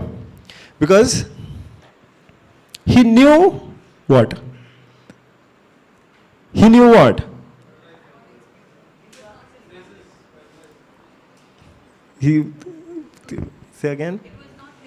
It was not his battle. What else? What did he knew? He was totally relying on God. He already got victory. Hallelujah. King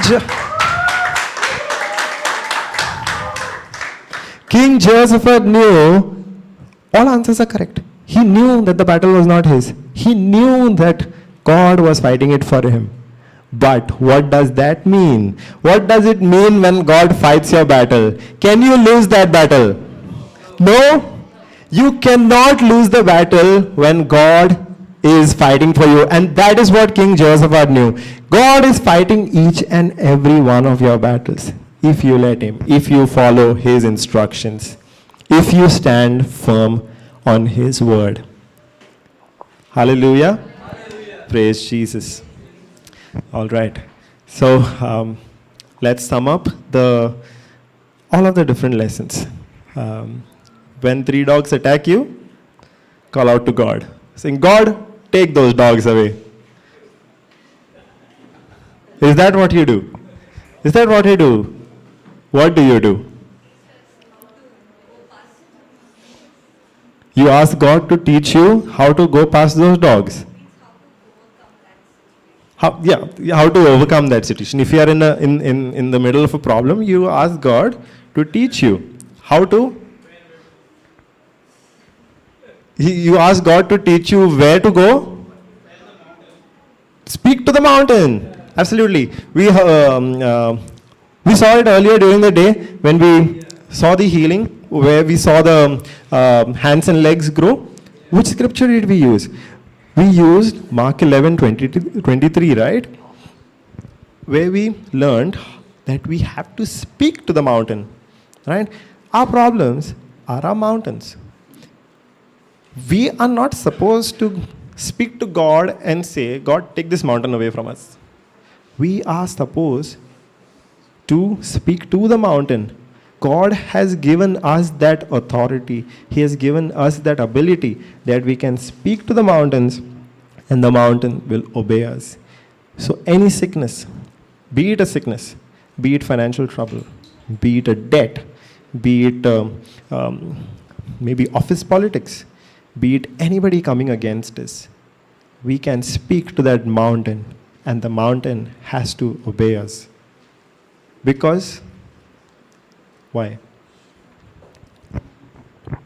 Why?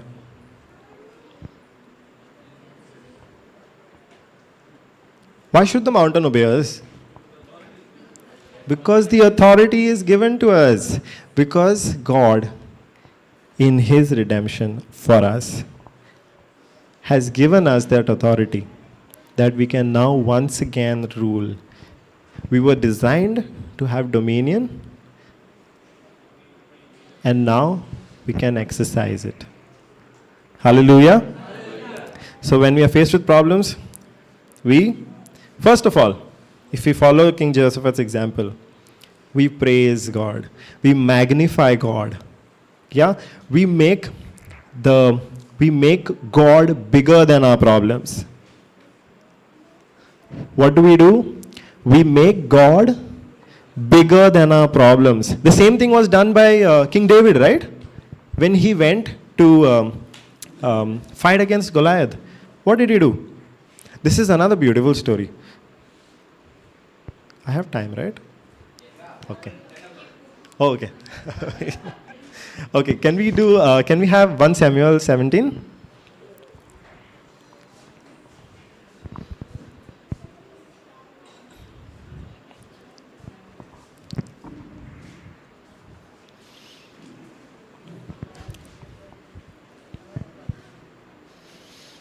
One Samuel 17. Can we go to 30? Okay, let me give a context, then we'll go to verse 37, okay?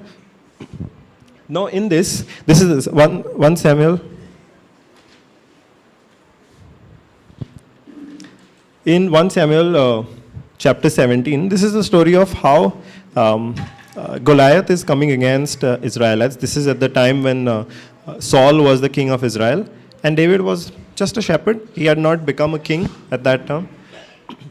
So Goliath, from the kingdom of the Philistines, he's coming against, he's taunting Israelites, he's saying, I'm going to kill you, and he's threatening them. So now the Israelites, King Saul is trying to find a solution to this very giant problem. Who goes to fight against Goliath? Is it the best of the warriors from King Saul's army? No, right? A shepherd boy. What is a shepherd?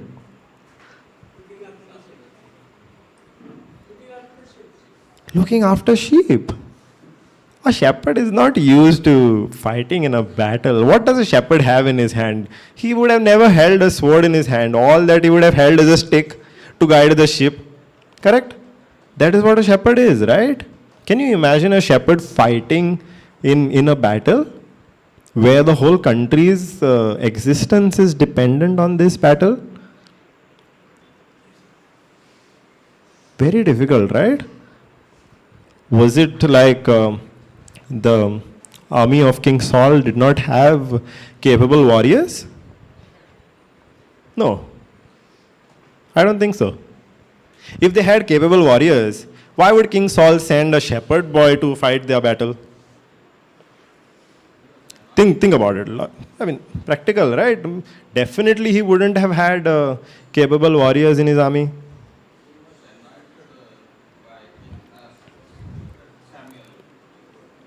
He wasn't. Who?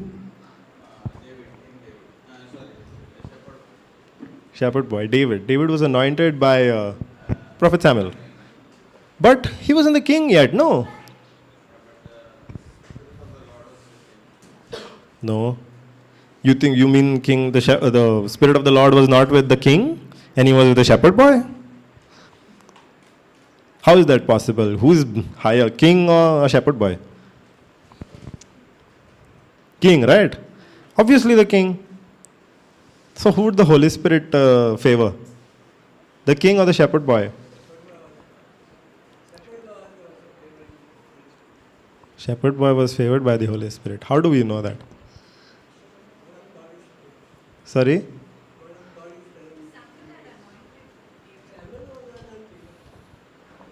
But now, is that what gave David the victory then?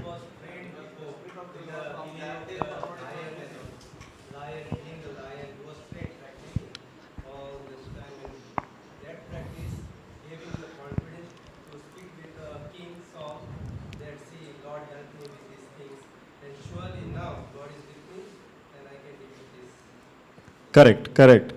David had fought with lions and bears, and he spoke also of that thing where he said, he's talking to Saul. We'll read that. He's talking to Saul and he's saying, see, I have fought lions, I've killed lions also. So now I can go and fight Goliath. But was that what gave him victory? Simply that he had practiced fighting lions? Was that what gave him victory? David was able to kill Goliath because his dependence was on God, just like King Jehoshaphat. Let's read.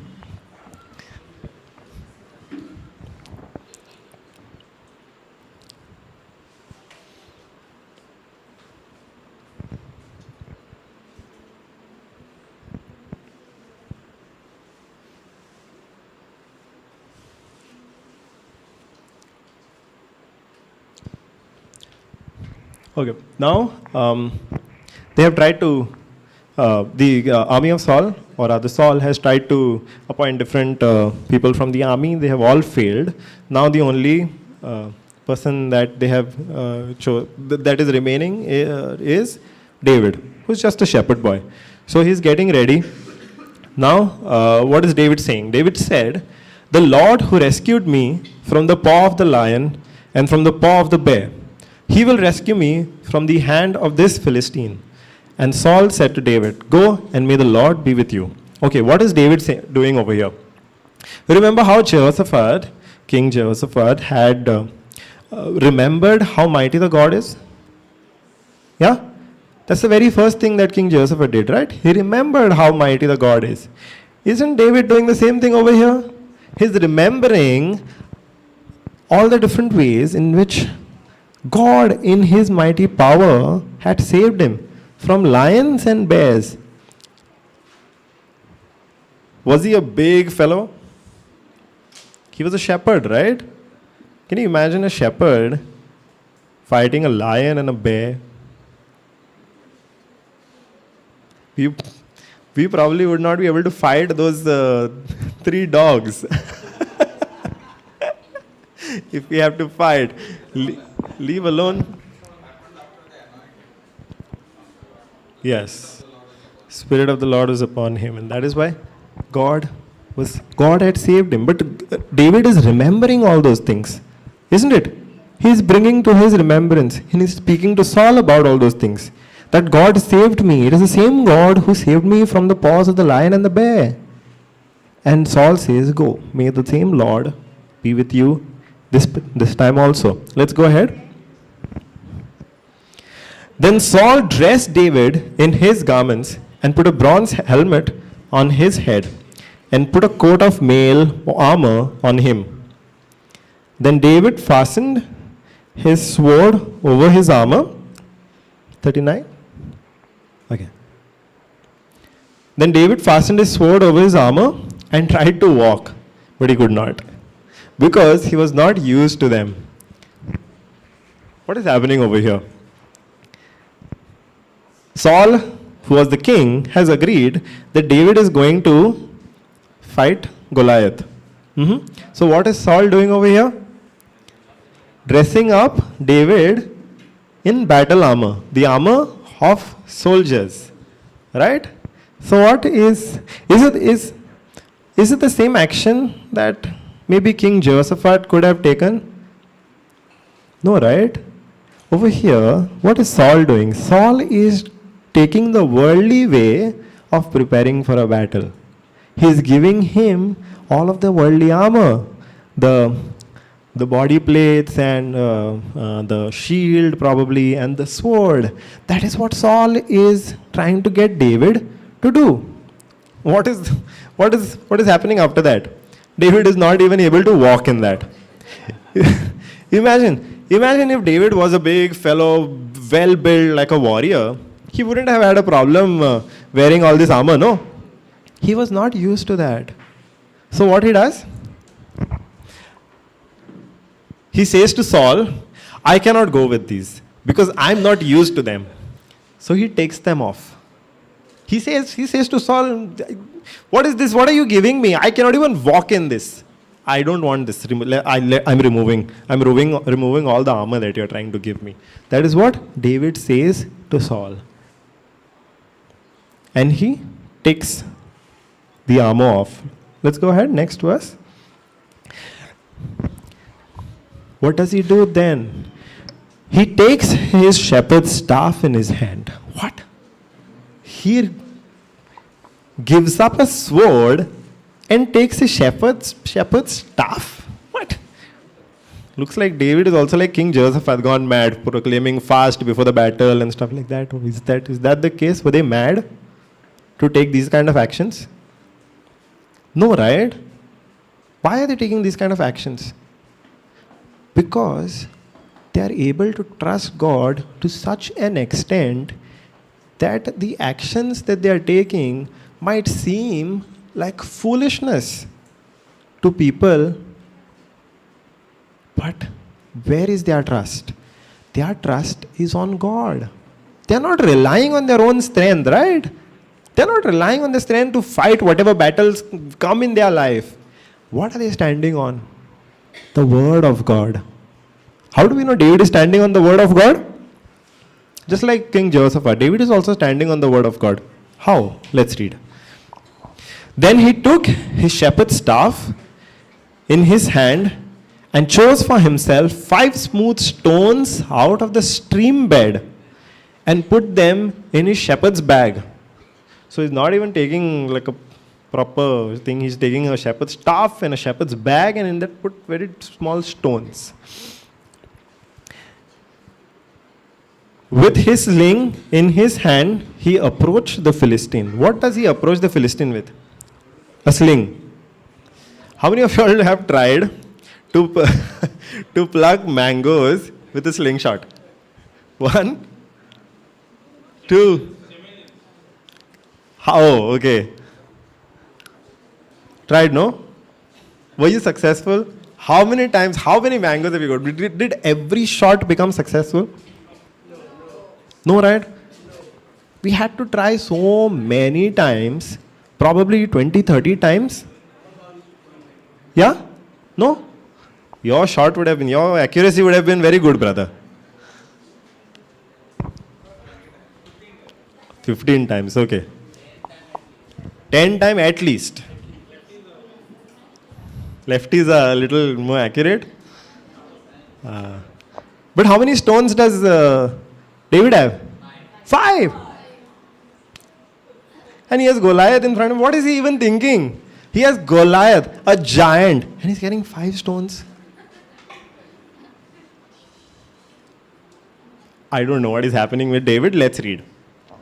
The Philistine came and approached David with his shield bearer in front of him. What is a shield bearer?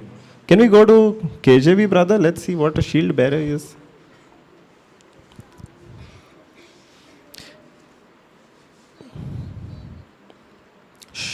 Bore the shield and went before him. Okay, so he had a shield. Right.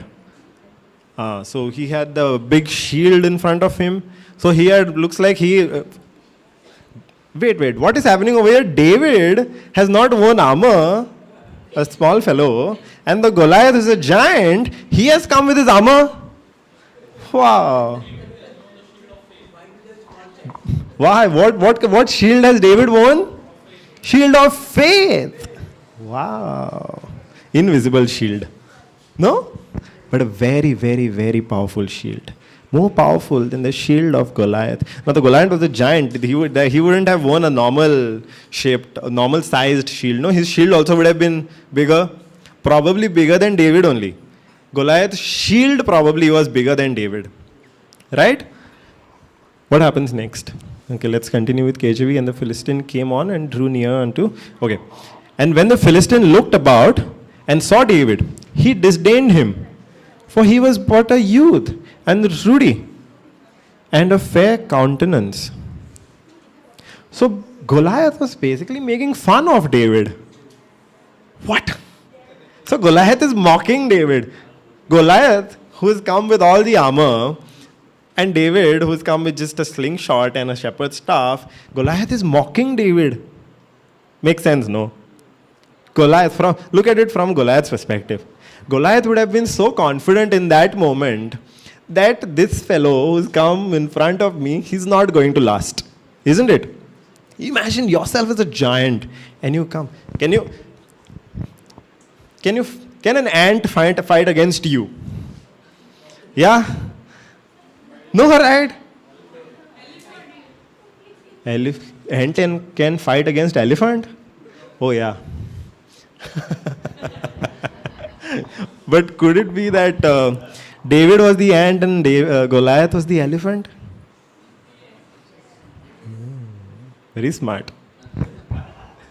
Okay, so Goliath is making fun of David over here. Perfectly confident that David is not going to last. But what happens? And the Philistine said unto David, am I a dog? Oh, dogs again, huh? Dogs are a favorite topic today. And the Philistine said unto David, am I a dog that you come to me with staves. What are staves? Maybe shepherd's staff? Oh, the plural of a shepherd's staff is called stave.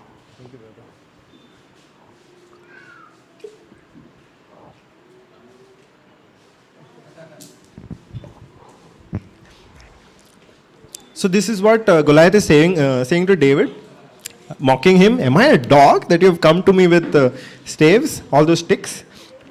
And the Philistine cursed David by his God. So the Philistine also had his gods, no? So in his God's name, he cursed David. Now over here, what is David doing? David is relying on his God. And his God, we know, is our God. And he's the mightiest of all gods. Right? Let's go ahead. And the Philistine said to David, come to me, and I will give thy flesh unto the fowls of the air, and to the beasts of the field. He's threatening David now. Huh? First he started mocking, now he's threatening David. Come to me, I'm going to kill you. Next, verse 45. Then said David to the Philistine, thou come to me with a sword, and with a spear, and with a shield.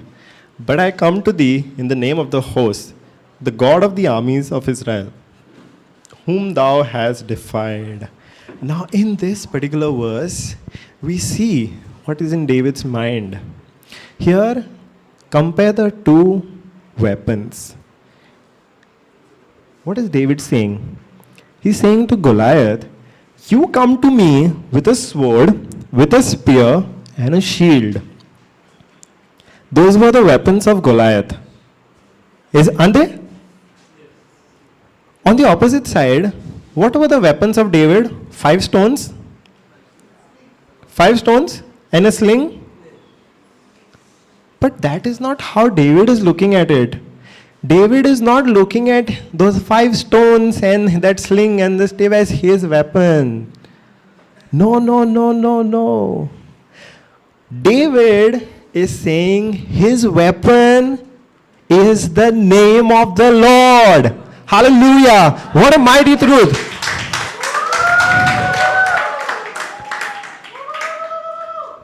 It does not matter. It does not matter whether David had 5 stones, 10 stones, or even 2 stones, because those were not his weapons. His weapon was that he was coming in the name of the Lord. What does that mean, that he was coming in the name of the Lord? What do you think that means?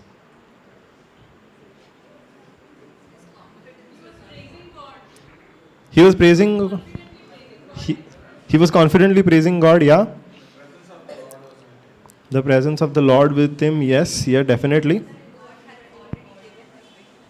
He knew that God had already given him victory. Why? Before he knew that because he was saved before. Let's go back to Jehoshaphat. You remember Jehoshaphat had said, now these people are coming against us to drive us out of our inheritance from you. You remember Jehoshaphat said that? He told God that these 3 kingdoms, they're not coming for our riches or anything. They're coming to drive us out of what is rightfully ours, what God has given them. Same thing David is doing. What is Goliath coming against? Goliath is coming against Israel. What is Israel? It is the land that God had given them, right? So the confidence of David is not that he was standing on the promise of God. He was standing that God will defend what God had given them. And that is the meaning of David saying, I come in the name of the Lord, as a rightful representative of God, whom you have defied. Is David saying, who was the king? Saul was the king, right? David could have said, I come as a representative of Saul. He did not say that. Goliath was, in the natural, it could have looked like Goliath was going against Saul, because Saul was the king.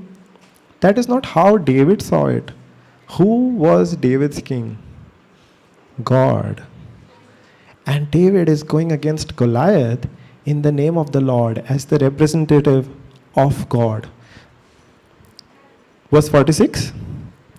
This day will the Lord deliver thee unto my hand. Is he saying, I am going to kill you? What is he saying? He's saying the Lord is going to deliver you into my hand.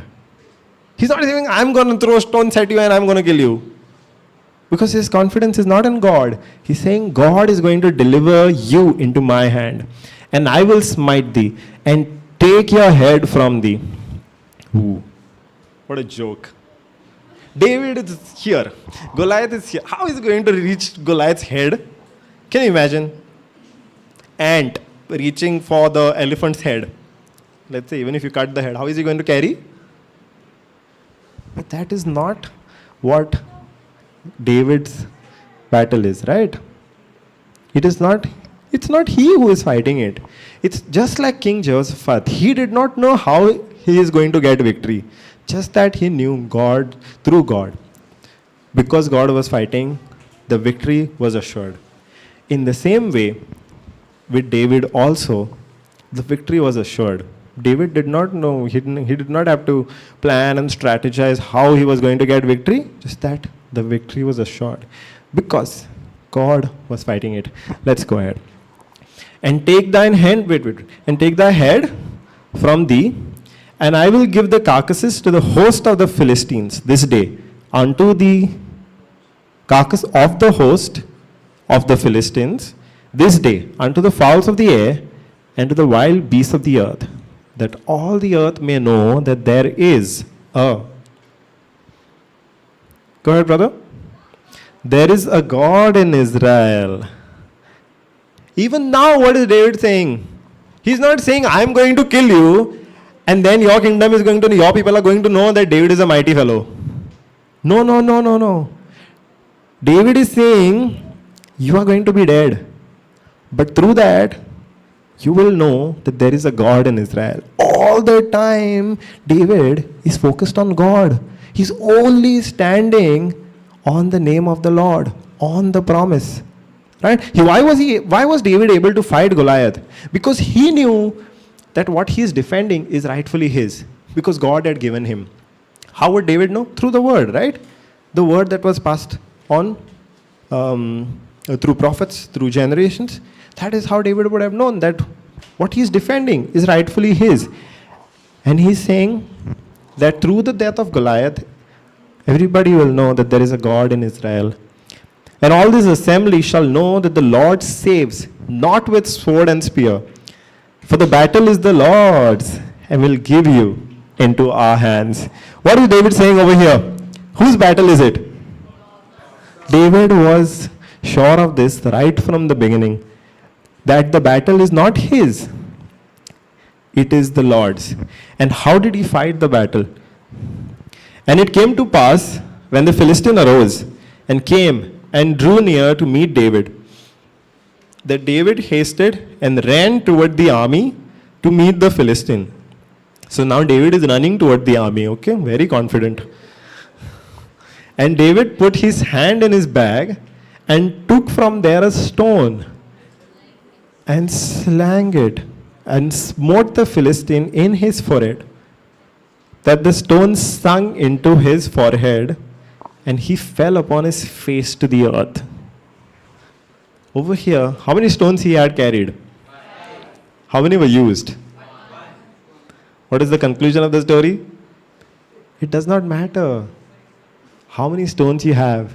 It is not with your own strength that you're going to win this battle. Even if, imagine a big fellow, the stones that he would have, it wouldn't have been like these big stones, no?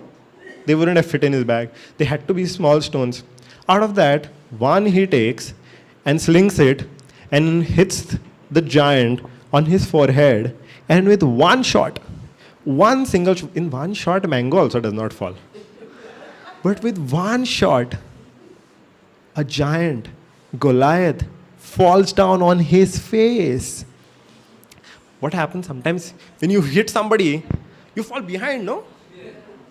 How did Goliath fall on his face? And through this, what do we come to know?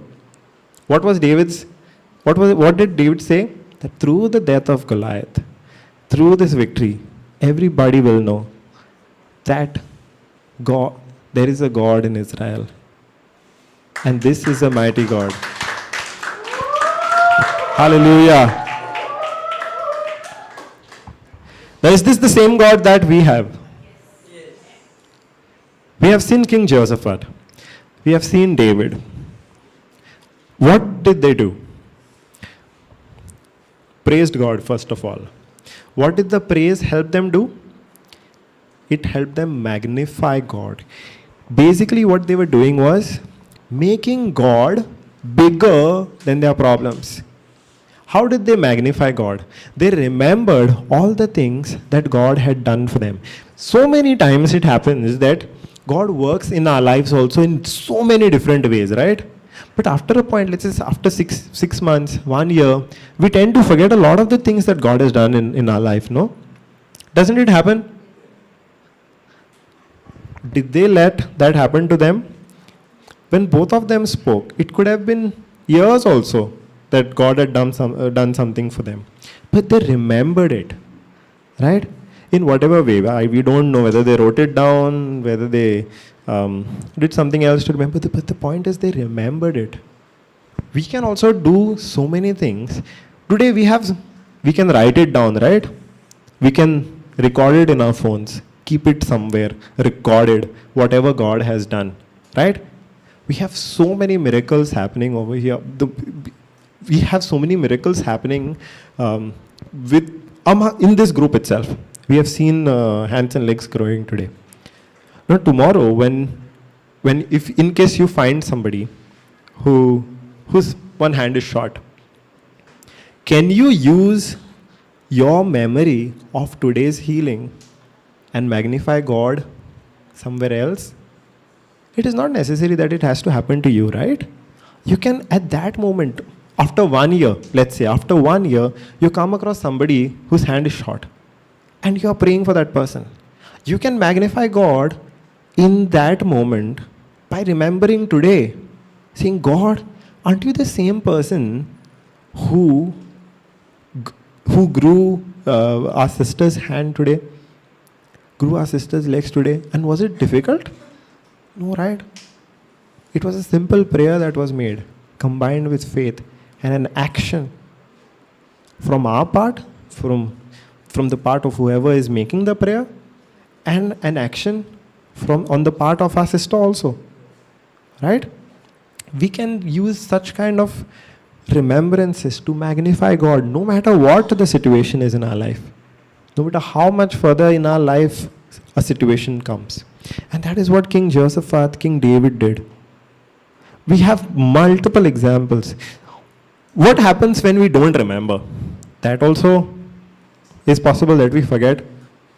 You remember when Israel came out, they were all the time grumbling. True, right? You know that, right? The journey was not supposed to be long. So the journey from Egypt to the promised land, it was not supposed to be long. But how long it took them? 40 years. They stuck outside the promised land for 40 years. Why? Because they were not recognizing how much God is working on their behalf. But instead, they were all the time grumbling, all the time complaining, saying, God, you are not doing this. Why have you brought us out of here? Have you brought us out of here to die? There is no water, there is no food, there are snakes, something else. They're all the time grumbling to God, grumbling to Moses. And they're going ahead and building idols. What? How can you so easily forget that it is the God who brought you out of Egypt without you having to raise a single finger at your enemy? The sea parted, the manna was provided out miraculously, water came, drinking water came out of a rock. They forgot that, right? And what was the result? When they actually were ready to enter to the promised land, they doubted. They said, no, we cannot. They also saw giants over there. You saw the difference? They also saw giants in the promised land. And what was their response? The same response as David, saying, Arey, giants, cannot stand against us. Let's go march, giants are going to fall. They said the same thing, right? What did they say? They said, no, we are like grasshoppers in front of those giants. And what was the result? They had to spend 40 years in the wilderness. Think of the picture that David had in his head and compare that to the picture that the Israelites had. David was standing on the name of the Lord. Even though David was smaller than Goliath, spiritually, because he was standing on the name of the Lord, he was the real giant. And Goliath was the grasshopper. But to the Israelites, they made themselves grasshoppers. Do we do that? In the beginning only, we spoke of all the different ways in which we accept sicknesses or any problems, saying suffering is supposed to be a part of our life. Through suffering, we're supposed to glorify God, and we cannot have life without suffering. Is that not how we make ourselves grasshoppers?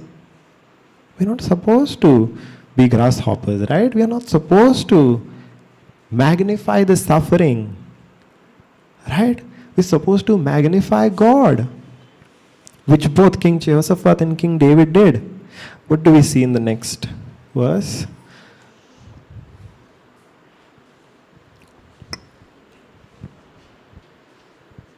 Even further?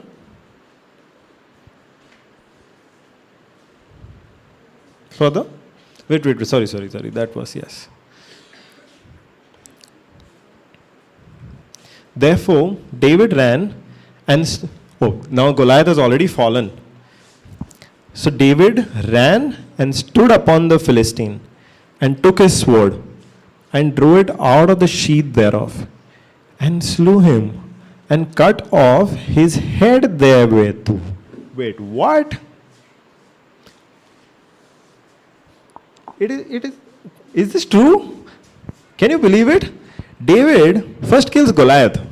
Okay, earlier he's talking about cutting David's head and all of that. Now he's actually doing it. But how? With Goliath's sword. He is not doing it with his own sword. He's taking, after Goliath falls, he's taking Goliath's sword and cutting Goliath's head with the same sword. This is why he did not have to carry any weapons. This is the power of standing on the name of the Lord, because God makes the victory possible. Right?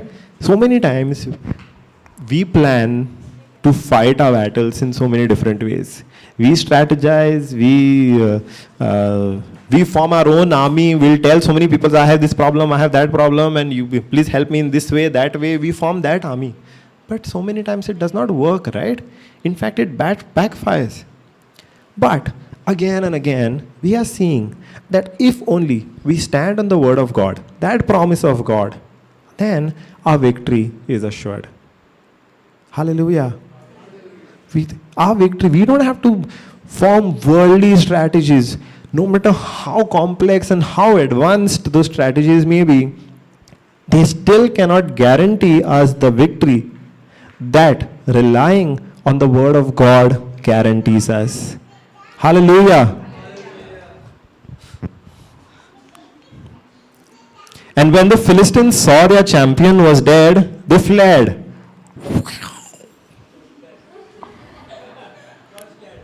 What just happened?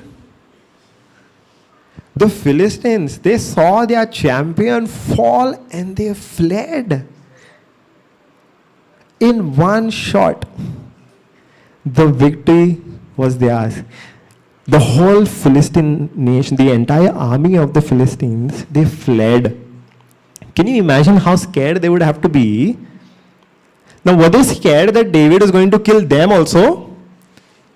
No, right? It cannot be. What? Why would they have fled?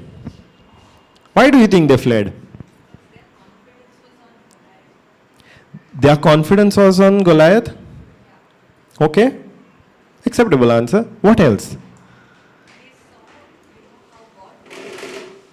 They saw how God worked through David. And this is what David had said, right? You are going to die, and then your people are going to know that there is a God in Israel. They did not flee because they got scared of David. They fled because of what David had said. They saw how God worked through David. That is the might of our God. Hallelujah. Now, how are we going to remember all of the victories that God gives us? Testimonies are our own testimonies, yes. What else? Can it happen that we have, even though we remember, right? Even we remember all of the things that God has done for us. Can we still falter? Yeah? Can we think of any example in the Bible that this has happened? Where, let's say, in the New Testament. Beautiful. I was getting to Peter. Peter is a beautiful example where he faltered so many times. Right? He was always with Jesus, very close to Jesus. He saw Jesus do so many miracles. The calming of the storm, the multiplication of the loaves, the hundreds of healings that Jesus did. Peter himself went out and with the authority that Jesus gave him, and he himself healed so many people. But at different intervals, we see Peter failing. Let's take one example, okay, where we see Peter faltering, and let's figure out what the problem was. Okay, here we have learned that through King Jehoshaphat, we have learned through David that they all stood on the word of God. They surrendered the battle to God. They acknowledged that they are not the ones fighting the battle, that it is God who's fighting the battle. Let's remember that. Okay. They acknowledged that God is fighting the battle. They magnified God, made God bigger than the problem. They stood on the word of God, the promise of God. Right? Let's remember those. And let's look at now what is happening in the New Testament. Brother, give me Matthew 14. Matthew 14 verse 20.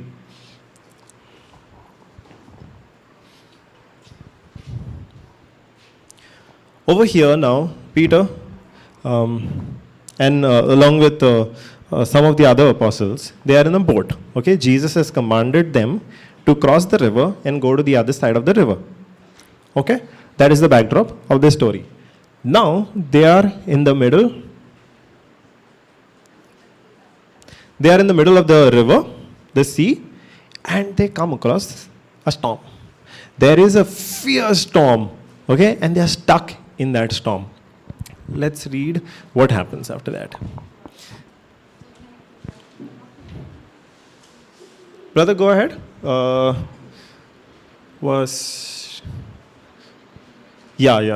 here. The next verse, 22. Sorry. And straightaway Jesus constrained his disciples to get into a ship and to go before him unto the other side, while he sent the multitudes away. Okay? Now Jesus is telling the apostles, get into the ship, cross the sea, and I'll see you on the other side. Okay? What happens next? And when he had sent the multitudes away, he went up into a mountain apart to pray. And when the evening was come, he was there alone. So Jesus sends the apostles away, and he goes to the mountain to pray. He is alone over there. But the ship was now in the midst of the sea, tossed with waves, for the wind was contrary. So the wind was blowing opposite to where they were going. So now you know, while riding a bike only, how difficult it is. Now in a sea, you can imagine how strong the wind would be. And the wind is opposite. You're going this way and the wind is blowing that way. There's so much of opposite force that you cannot go ahead, right? So the apostles also in the ship find themselves in the same situation. Verse 25. And in the fourth watch of the night, Jesus went unto them, walking on the sea. What? They are in the ship, Jesus had stayed behind, gone up to a mountain.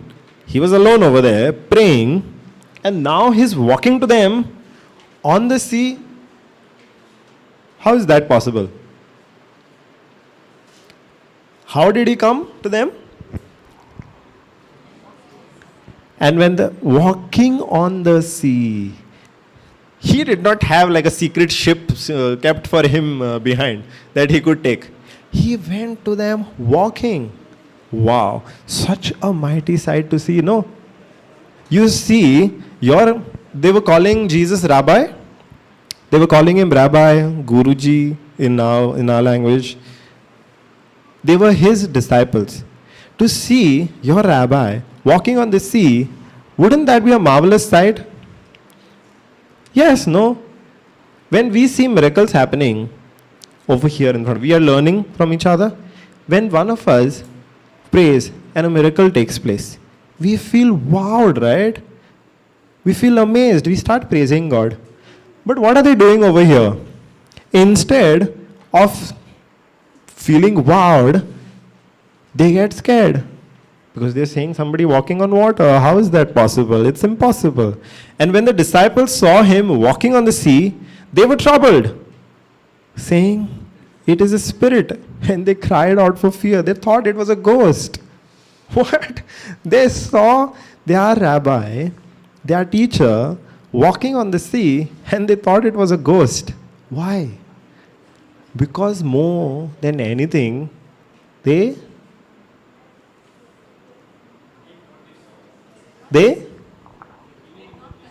feared. What have we been learning? Every time that something marvelous happens, the first words that are spoken is, "Do not be afraid." And that is the very thing that we are seeing happening over here, where the apostles are afraid. And what is the result of that? They cried out of fear. But straight away, Jesus spoke to them, saying, "Be of good cheer, it is I. And be not afraid." Even now, Jesus is saying the same thing to them. The very first thing that he tells them is, "Do not be afraid." Why? But Peter answered him and said, "Lord, if it be thou, if it is really you, tell me to come to you on the water." So now Peter is throwing a challenge, sort of, to Jesus. Is it? Could be a challenge. Or rather, he's asking Jesus to prove himself. He's trying to make sure that it is Jesus only and not nobody else. Because they were thinking it's a ghost, right? And that ghost is, supposedly a ghost is telling them, "I am Jesus." So Peter's like, "Prove. I'm not going to believe you, prove." So what Jesus says? Peter is asking Jesus, "Prove it by telling me to come to you on the water." So Jesus is like, "Come." Simple, no? Let's prove. So Jesus says, "Come." And when Peter was come down out of the ship, he walked on the water to go to Jesus. Wow. Peter was able to walk on water. Actually, the title of this passage in the Bible is that Jesus walks on water. It should be Peter walks on water. Or rather, Jesus and Peter both walk on water. But we see that Jesus tells Peter to come out and walk on water. And Peter actually steps out. Imagine the amount of courage Peter would have had to take to simply take that step out of the boat. Can you imagine? There is a storm, right? And you see somebody walking on water. First of all, that itself is an impossible sight. But Jesus is walking on water. And then he tells Peter, "You also come." It would have taken so much of courage to take that one step out of the boat. And Peter took that. Did he have faith? He had confidence in Jesus' word. Jesus spoke the word, right? He said, "Come." And Peter obeyed that word. He took that step. And another. And he walked on water. But then what happened? Did he continue walking on water? do we also, we read the word of God, right? And we get an instruction. We also take that step out of the boat and we start walking on water. We are not standing on the water, but we are standing on the word of God. We start walking, right? But then what happens? Do we also, like Peter, what happens to Peter next? Let's read. But when he saw the wind boisterous, he was afraid. The same problem again and again of being afraid. But when he saw the wind boisterous, he was afraid. And beginning to sink, he cried, saying, Lord, save me. What happened to Peter over here? Let's break down this one verse. When he saw wind boisterous, he was, okay, let's take only that. What happened? He saw the wind. What does that really mean? Okay, now he had obeyed the word of God and stepped out. Now he shifted his focus from Jesus to what was around him. There was fierce wind around him. He took that step of faith. He walked also. But then his focus shifted. Doesn't it happen to us also? We take that step of faith. We rely on the word of God. But then we start looking at other things. Then we start thinking of all of the different ways in which we need to take care of things, in which our relatives tell us that it's this way it happens and that way it happens. With the virus only, right? You have to wear a mask. You have to wear gloves, wash your hands. Otherwise, you'll catch it. And there are different things that we get to hear from people and how focus shifts, right? And that is when we let fear enter. What happened to Peter also?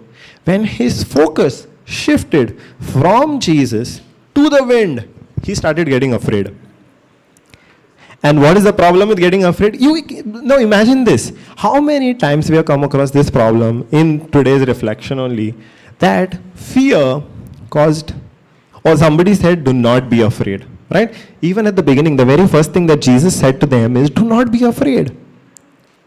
And after 2 verses, we see Peter was afraid. And what happened when Peter got afraid? He started sinking. Same thing happens in our life also. We would have taken a step of faith, right? We would have been walking by faith.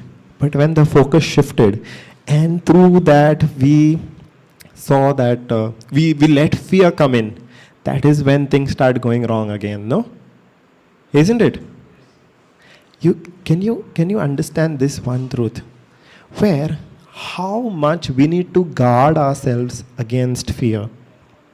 Because wherever there is fear, there is no place for faith. Fear short circuits faith. And short circuits is not a small thing, right? It completely destroys it. Faith cannot work if there is fear. And same thing happened over here. When Peter was afraid, he started sinking. And then he started crying out, Lord, save me. Now in the next verse, don't go to the next verse, but in the next verse, we'll see Jesus having pity on Peter, saying, sorry, I shouldn't have asked you to, first of all, step out only on the water. What was I thinking? Sorry, let me give you a hand. That's what Jesus would have said, no? He had pity on Peter. Did he? Did Jesus have pity on Peter? Pity on Peter, sounds good. Did he have pity on Peter? He got angry. Why?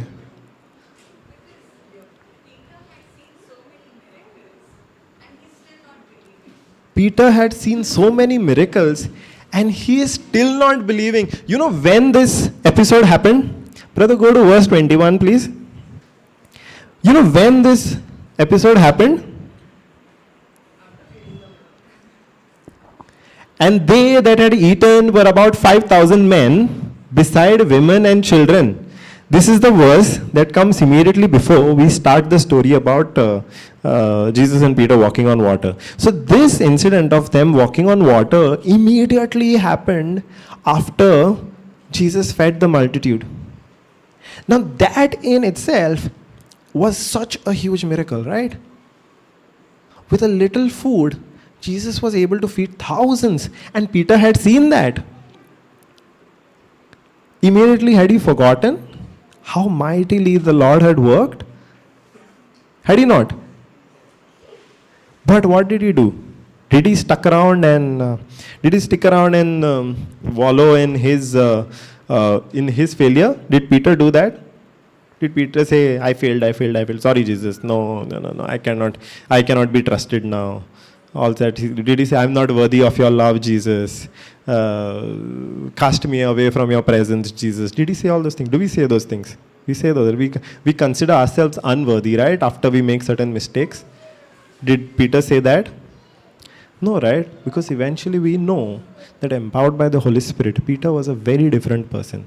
That goes much further. Let's go into the story. Brother, go ahead.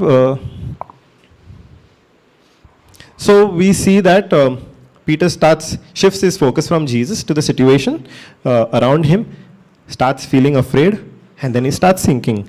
And then Jesus immediately stretched forth his hand and caught him and said unto him, O thou of little faith, wherefore, why did you doubt? That's the translation. Why did you doubt? What had happened? The problem was not that Peter had little faith. He had faith and he stepped out. But the problem was, why? Because he doubted, right? When doubt entered, the faith stopped. He had faith. What did Jesus say? It is enough if you have faith as small as a mustard seed. It is enough. Probably that is the amount of faith that it took for Peter to step out. But that little faith also did not work because of doubt. And when did that doubt come? When Peter started focusing on all the other things except Jesus, except the word of God, except the instruction that he had received from Jesus. When he started looking at the fierce wind. Same thing happens in our life also. When we shift, it does not take long to shift our focus, right? One single news article in the newspaper can shift our focus. We might be believing that we are in the secret place of the Most High Lord. Angels are encamping around us. No pestilence can strike us. No arrows of the enemy can come near us. But the next morning, you open the newspaper and you read, 50 people died of the virus in Goa. That one article can take your focus away from God and let fear come in. And then after that, we start wearing masks, we start carrying sanitizers. What are we then listening? What are we then listening to? The fear or the word of God? And when they were come into the ship, the wind ceased. When did the wind cease? As soon as Jesus, along with Peter, had come into the ship, the wind ceased. And another thing that happened was, then they that were in the ship came and worshipped him, saying, Of a truth, you are the Son of God. When Jesus came into the ship, they started worshipping him, saying, Lord, you are really the Son of God. And then immediately, one more thing happens where the ship immediately reaches the shore. How long did it take for the ship to reach the shore? First of all, Jesus sent them out long ago, right? They were just stuck in the storm, right? Then they see Jesus walking on the water. So, amazing sight, right? Then they hear him speak to Peter and command Peter to come out on the water. And Peter follows. If I am one of the other apostles and I see Peter walking out on the water, I will be amazed, right? But then what Peter does? He shifts his focus, gets scared. And then Jesus says, why only did you doubt? That doubt, that little unbelief that comes, is what short-circuited Peter's faith. We have to guard our hearts against that unbelief. But then we see that when Jesus steps into the boat, they acknowledge that he is truly the Son of God. And then the boat immediately reaches the shore. Immediately reaches the shore. Can we go to the next verse, 34? Wait. Yeah, and when they were gone over, they came into the land of Gennesaret. Yes.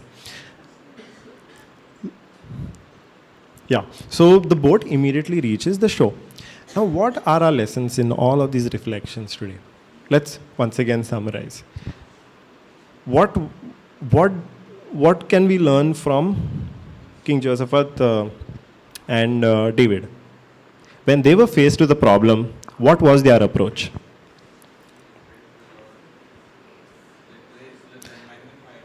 Let's go step by step. What is the first thing that they did? Praised. Through the praise, what did they achieve?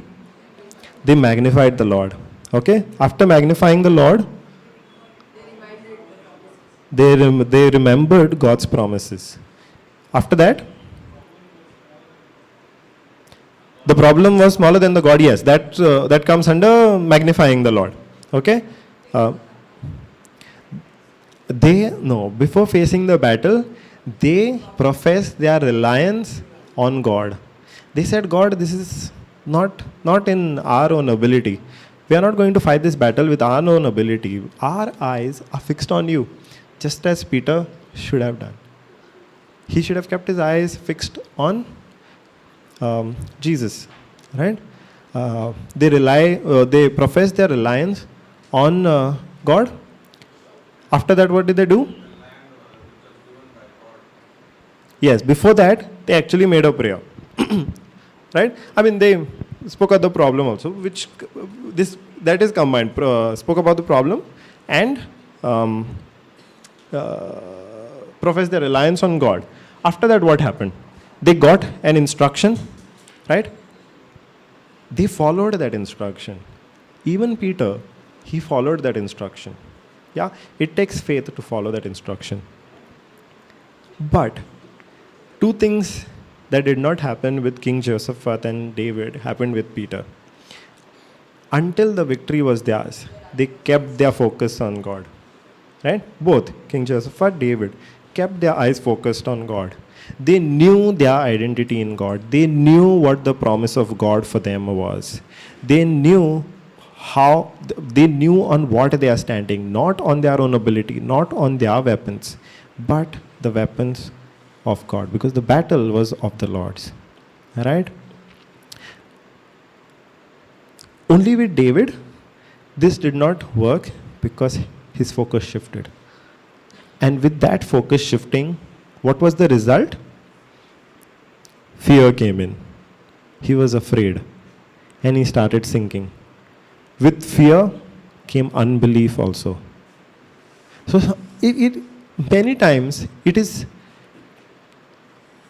we have a lot of faith, but we also need to make sure that we don't have any kind of unbelief. We don't give any scope for anything that can cause unbelief. Agreed? Yes, we may have faith. We might take actions also, mighty actions based on faith. But if we fail to guard our hearts against unbelief, then we can lose. If we go back to my own experience, when after 6 months the symptom came back, if at that time I would have wavered and said, maybe the sickness has come back, I would have lost the battle. It was in that moment that I had to stand firm on the word of God, on the promise of God, and still take an action of faith, not an action of fear, not being afraid. And this is a repeated action every time, in every battle. Our battle is not to fight with our carnal weapons. Even in Ephesians 6, it talks about the armor of God. But is it physical armor? Is it really strategies and best practices and what not that God tells us to do? Even when God tells us to put on the armor, that's a very different armor, right? You cannot see that armor with your physical eyes. That is spiritual armor that we have to put. Just like David. His armor was not a sword or even that slingshot. His armor was the name of God. And that is what gave them victories. Hallelujah. Praise you, Jesus. So are we ready to apply all these lessons to whatever battle we are facing? Yes. Hallelujah. Now we know how to fight our battles. Because the battles are not ours. The Lord fights those battles for us. All that we have to do is stand still and stand firm on the word of God, on the promise of God, following His instructions. How the victory comes? Not our problem, not our concern. How the victory comes? It is God's domain. Because why? The battle belongs to the Lord. Hallelujah. Praise you, Jesus. Let's.